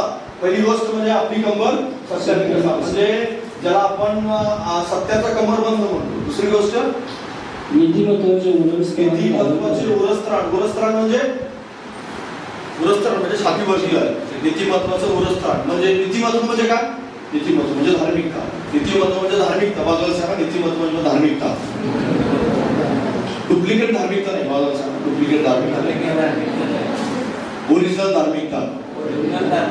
कारण सैतान त्या उरस्त्राण म्हणजे छातीवरती असतं, छातीचं संरक्षणासाठी आहे. आणि या छातीच्या संरक्षणाकडे एक धार्मिकतेचं जे वातावरण आहे ते पाहून तुमच्या जीवनातून निघून जाईल. Praise the Lord. आक्रमण येईल, पण ज्यावेळेस आक्रमण येईल त्यावेळेस नीतिमत्वाच्या उरस्त्राणाला पहिल्यांदा तो पाहिजे की याची छाती उघडी नाहीये, तर धार्मिकतेचं आवरण याच्या छातीवरती टाकलेलं आहे. हालेलुया. मला ते योगाकडे रोज सैतान येत होतं, रोज. आणि एकच गोष्ट पाहत होता की योग देवाचं भय बाळगतो. Praise the Lord. योग काय बाळगतो? देवाचं भय बाळगतो. आणि देवाचं भय दुसरं काय नाही, नीतिमत्व. Praise the lord. नीतिमत्व जो बाळगतो, नीतिमत्व ज्याच्या जीवनामध्ये, नीतिमान मनुष्य काय करतो बरं. बायबल स्तोत्र संहिता 1 अध्याय त्याच्यामध्ये सांगितलेलं आहे की धन्य तो पुरुष जो परमेश्वराच्या नियमशास्त्रात रमतो, त्याच्या नियमशास्त्राचे रात्रंदिवस मनन करतो. हालेलुया. आणि तो मनुष्य काय म्हणत नीतिमान आहे की ज्याच्या जीवनामध्ये देवाचं भय आहे, परमेश्वराचं वचन आहे. धार्मिकता की म्हणजे ज्याला आपण नीतिमत्वाचं उरस्त्राण. त्याच्यानंतर तिसरी गोष्ट शांतीच्या सुवार्तेने लाभलेली शांतीच्या सुवार्तेने लाभलेली सिद्धता. म्हणजेच काय, जे चप्पल आहेत ते कशाचे. सुवार्तेचे चप्पल. मला सांगा सुवार्तेचे बूट. सुवार्तेचे बूट. Praise the lord. तुम्ही नीतिमत्व बाळगताय. तुमच्या हातामध्ये तुम्ही एक सत्याचा कमरबंद घातलेला आहे आणि तुम्ही म्हणता की मी नीतिमान आहे, पण मी सुवार्ता कोणाला सांगत नाही. सैतान घाबरलं पाहिजे की तुम्ही सुवार्ता सांगणारे व्यक्ती आहात म्हणून. हालेलुया. कारण सुवार्ता सांगणारा व्यक्ती सैतानाला घाबरवतो. कारण तो काय करत असतो सांगा बरं. सुवार्ता सांगणारा नेमका काय करतो. दुसऱ्याचं परिवर्तन घडवतो नाही. Praise the Lord. काय करतो सुवार्ता सांगणारा. काय करतो सुवार्ता सांगणारा. काय करतो सुवार्ता सांगणारा देवाचं गौरव करतो. बाजूला सांगा सुवार्ता सांगणारा देवाचं गौरव करतो. सुवार्ता सांगताना तुम्ही काय करता. देव माझा किती महान आहे सांगता. Praise the Lord. सुवार्ता सांगताना तुम्ही काय सांगता की माझा देव किती महान आहे, माझा देवाने माझ्यासाठी काय केलेलं आहे, माझ्या देवाने संपूर्ण जगासाठी काय केलं, हे तुम्ही सांगत असता. म्हणजेच तुम्ही देवाचा गौरव करत असताय. हालेलुया. सुवार्ता तिसरी काही नाहीये. देवाचं महान गौरव प्रकट करणं म्हणजे सुवार्ता आहे. देवाची स्तुती करणं म्हणजे सुवार्ता आहे. तुम्ही म्हणता की येशू ख्रिस्ताने आपला प्राण क्रूस कामावरती दिला, हे त्याच्यासाठी महान काम आहे. हालेलुया. आणि हेच येशूने महान काम केलेलं आहे. ज्यावेळेस आपण हे कबूल करतो की येशूने संपूर्ण जगासाठी प्राण दिला, त्याचा गौरव करणं आहे. हालेलुया. कारण ही गोष्ट वारंवार म्हणत आहे. जिवंत देवाचा कोकरा बायबलमध्ये प्रकटीकरणाच्या पुस्तकात दिलंय. हाच तो देवाचा कोकरा. Praise the Lord. देवाचा कोकरा म्हणजे काय, संपूर्ण जगासाठी ज्याने प्राण अर्पण केलं तो. हालेलुया. आणि तुम्ही ते लोकांना सांगता की अरे येशू ख्रिस्ताने संपूर्ण जगासाठी आपला प्राण अर्पण केला, क्रूसावरती तो मेला आणि तिसऱ्या दिवशी पुन्हा जिवंत झाला. ही गोष्ट सांगताय म्हणजे तुम्ही साक्ष सांगताय, देवाचं गौरव प्रकट करताय, लोकांना हे सांगताय की माझा देव किती महान. Praise the Lord. आणि जो सांगत नाही तो देवाचा गौरव नाही करत, गौरव प्रकट करत नाही. आणि जो सांगत नाही त्याला सैतान त्याच्यावरती आक्रमण सहज करू शकतो, कारण तुम्ही गौरवच नाही करत. आणि गौरव करत नाही तो निश्चित अर्थाने आक्रमणाच्या लिस्टवरती आहे. आक्रमण परतवून लावायचे तर सुवार्ता सांगायला चालू करा. Praise the Lord. बाजूला सांगा सुवार्ता सांगायला चालू करा. तुम्हाला सुवार्ता सांगून सैतानाचं आक्रमण तुम्ही परतवून लावू शकता. तुम्ही एका व्यक्तीला सांगितलं की एका व्यक्तीला समोर तुम्ही देवाचं गौरव प्रकट केलं. 2 लोकांना सांगितलं की 2 लोकांसमोर देवाचं गौरव प्रकट केलं. 4 जणांना सांगितलं की 4 लोकांसमोर देवाचं गौरव प्रकट केलं. माझा देव किती महान आहे हे तुम्ही त्याला सांगितलं. Praise the Lord. आणि याचा अर्थ काय की तुम्ही सैतानाला पायाखाली तुडवलं. माझा देव महान आहे, तू पायाखाली हे तुम्ही सांगितलं. कारण सैतानाला येशू ख्रिस्तानं काय केलं, त्याचं क्रुसावरती उघड प्रदर्शन मांडलं असं मला सांगतो. आणि सैतानाचं डोकं ठेचण्यात आलं येशू ख्रिस्तावर केलं. Praise the Lord. आणि ती गोष्ट तुम्ही प्रकट करताय याचा अर्थ सैतानाला किती राग येत असेल तुम्ही सुवार्ता सांगत असता. आणि म्हणून निश्चितच सुवार्ता सांगितले, त्याचमध्ये सुवार्ता ऍड करण्याचं हे कारण. दुसरी गोष्ट विश्वास, विश्वासाची धार, बरोबर ना. आणि या सर्वाबरोबर जिच्या योग्य त्या दुष्टाचे सगळे जळते बाण तुम्हाला विजवता येतील ते विश्वासाची ढाल हाती घ्या व उभे राहा. त्याच्याविषयी मी तुम्हाला सांगितलेलं आहे की तुमचा विश्वास वाढवा, त्यासाठी बायबल वाचा, प्रार्थना करा, आराधना करा, विश्वास वाढवा. ऐका, स्टोरीज ऐका, वाचा, स्टोरीज विषयी अभ्यास करा, पाठांतर करा, निश्चित आता तुमचा विश्वास वाढेल. दुसरी गोष्ट त्याच्यानंतर तारणाचे शिरस्त्राण. तारणाचे शिरस्त्राण. तारणाचे शिरस्त्राण किती लोकांचं यापैकी तारण झालं तुमच्यापैकी? काही लोकांचं तारण नाही झालं. ही खात्री आहे ना, हेच तारणाचं टोप आहे, हेच तारणाचे शिरस्त्राण. तुमचं तारण झालेलं आहे हे तुम्हाला कबूल असलं पाहिजे आणि ते टिकवण्यासाठी सतत प्रयत्नशील असलं पाहिजे. Praise the Lord. जर तुम्हाला खात्रीच नसेल की माझं तारण झालं नाही, तर मात्र तुम्ही टोप तुमच्या डोक्यावरती घातलेलं असेल. कारण लक्षात घ्या, तो टोपच तुम्हाला तुमचं डोकं सुरक्षित ठेवेल, तुमचं शरीर सुरक्षित ठेवेल. कारण तारण ज्याचं झालेलं आहे तोच व्यक्ती स्वर्गामध्ये जाणार आहे. ज्याचं तारण नाही तो स्वर्गामध्ये जाणार नाही. आणि ते तारण कबूल करत राहिलं नाही. मी तारणा गेलो नाही, मी तारणा गेलो नाही, मी माझं तारण झालेलं आहे, ही गोष्ट सतत तुम्हाला कबूल करता आली पाहिजे. सगळ्यात महत्वाची अजून कोणती गोष्ट, आत्म्याची सगळ्यात शेवटी तलवार हाती घ्या. कोणती तलवार हाती घ्या? आत्म्याची तलवार म्हणजे देवाचे वचन ही घ्या. Praise the Lord. आत्म्याची तलवार म्हणजे देवाचं वचन, जे मी तुम्हाला अगोदर सांगितलेलं आहे की ते वाचा, मनन करा आणि ते हातात घ्या, मुखामध्ये तुमच्या कबूल करा. आणि ते करण्याद्वारे तुम्ही एक प्रकारे सैतानावरती आक्रमण करताय. कारण हे सगळं आता काय होतं बरं, आतापर्यंत केवळ सुरक्षा होती, आतापर्यंत आक्रमण तुमच्यावरती परतवून लावण्यासाठी म्हणजे तुमच्या शरीराच्या सुरक्षेसाठी होती. पण सगळ्यात शेवटी मात्र जी तलवार आहे ती मात्र आक्रमण करण्यासाठी. Praise the Lord. आक्रमण आल्यानंतर आपलं स्वतःचं संरक्षण करण्यासाठी ढाल आहे. आक्रमण आल्यानंतर स्वतःचं संरक्षण करण्यासाठी टोप आहे. आक्रमण आल्यानंतर स्वतःचं संरक्षण करण्यासाठी उरस्त्राण आहे. पण आक्रमण करण्यासाठी मात्र तुमच्या आणि माझ्या हातात तलवार घेऊन केली. Praise the Lord. आणि ती तलवार काय करते बरं, शत्रूला नाश करते, शत्रूला हरवते, शत्रूवरती विजय प्राप्त करते. आणि तुम्हाला सतत कबूल करायचं रोज आणि रोज तुमच्या शरीरावर, जीवनावर कबूल करत राहायचंय. आणि ती तलवार तुमच्या जीवनामध्ये सतत काम करेल. सगळ्यात शेवटी मात्र एक वचन वाचा, त्याच्यानंतर बंद करू. मत्तई 18:20 वाचा बरं.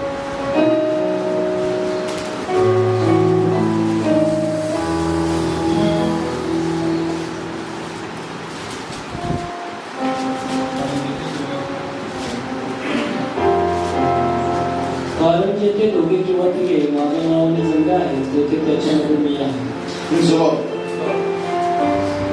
कारण बायबल स्पष्टपणे सांगते त्या ठिकाणी, ज्या ठिकाणी दोघे किंवा तिघे माझ्या नावाने जमले त्या ठिकाणी मी आहे. हे सांगण्याचं कारण काय माहिती, प्रभू येशू ख्रिस्ताला तुमच्या आणि माझ्याकडून सहभागितेची अपेक्षा.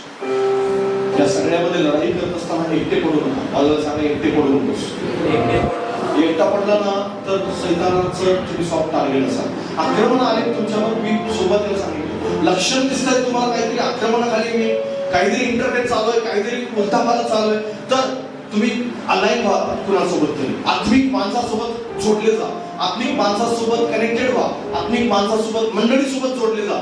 मंडळीतून बाहेर जाऊ नका, चर्चमधून बाहेर जाऊ नका, आत्मिक लोकांपासून बाहेर जाऊ नका. मी वारंवार ही गोष्ट सांगतो तुम्हाला. कारण का, आत्मिक लोक तुम्हाला देवाच्या वचनाशी जास्त जुळवून ठेवतील, मदत करतील, तुमच्यासाठी प्रार्थना करतील, तुम्हाला जास्त करून देवाशी कनेक्टेड राहण्यासाठी सहाय्य करतील. आणि म्हणून सगळ्यात शेवटी म्हणजे काय की तुम्ही देवाच्या सहभागितेपासून लांब जाणार नाही जर कनेक्टेड राहतो. आणि म्हणून कनेक्टेड राहा. कारण सर्वात शेवटी ही महत्वाची गोष्ट आहे की जर कनेक्टेड नाही राहिले तर मात्र तुम्ही एकटे पडा. आणि सैतानाची इच्छा आहे की तुम्ही एकटे पडाल. म्हणून आज या संदेशाचा या ठिकाणी मी समाप्ती करत आहे. शत्रूला ओळखा या संदर्भात आपण पुष्कळ काही गोष्टी शिकतो आणि हा संदेश जो आहे तो निश्चित अर्थाने तुमच्या जीवनामध्ये तुम्हाला योग्य प्रकारे तुमच्या जीवनात लागू करण्यासाठी मदत होईल, सहाय्य करेल. आणि महत्वाची गोष्ट म्हणजे आज मी तुम्हाला कसं जिंकायचं ह्या गोष्टी सांगितल्या. तुमचा विजय निश्चित करण्यासाठी परमेश्वराने तुम्हाला नेमलेलं. हार मानण्यासाठी तुम्ही इथे नाही. भलेही तुम्हाला यरीहोची खूप मोठी भिंत दिसत असेल, तुम्हाला वाटत असेल की सैतान माझ्यापेक्षा सामर्थ्य आहे आणि मी त्याच्यावर विजय नाही प्राप्त करू शकत, पण देव म्हणतो की मी तुझ्यामध्ये आहे. आणि बायबल सांगतं की जो जगामध्ये आहे त्याच्यापेक्षा तुमच्यात जो आहे तो मोठा आहे. बायबल सांगतं ज्यावेळेस रोमकरास पत्र याचा 8वा अध्याय 38 वचनामध्ये या जगातलं कोणताही सामर्थ्य, कोणतीही शक्ती तुम्हाला तुमच्यावरती विजयी होऊ देणार नाही. ते वचन वाचा.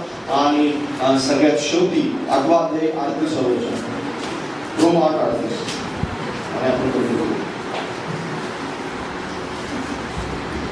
कारण या सगळ्या 4-5 संदेशाचा अर्थ जो आहे कारण माझी खात्री आहे की मरण, जीवन, देवदूत, अधिपती, वर्तमान काळच्या गोष्टी, भविष्य काळच्या गोष्टी, बरोबर, उंची, खोली किंवा दुसरी कोणतीही सृष्ट वस्तू ख्रिस्त येशू आपला प्रभू यामध्ये देवाची आपल्यावरील जी प्रीती आहे तिच्यापासून आपल्याला विभक्त करायला समर्थ होणार नाही. 37 वचन, 37. उलट पक्षी ज्याने आपणावर प्रीती केली त्याच्या योगे या सर्व गोष्टी आपण महाविजय ठरतो. Hallelujah, praise the Lord. सगळ्या गोष्टीमध्ये आपण काय करतो? बाजूला सांगा, महाविजय ठरतो.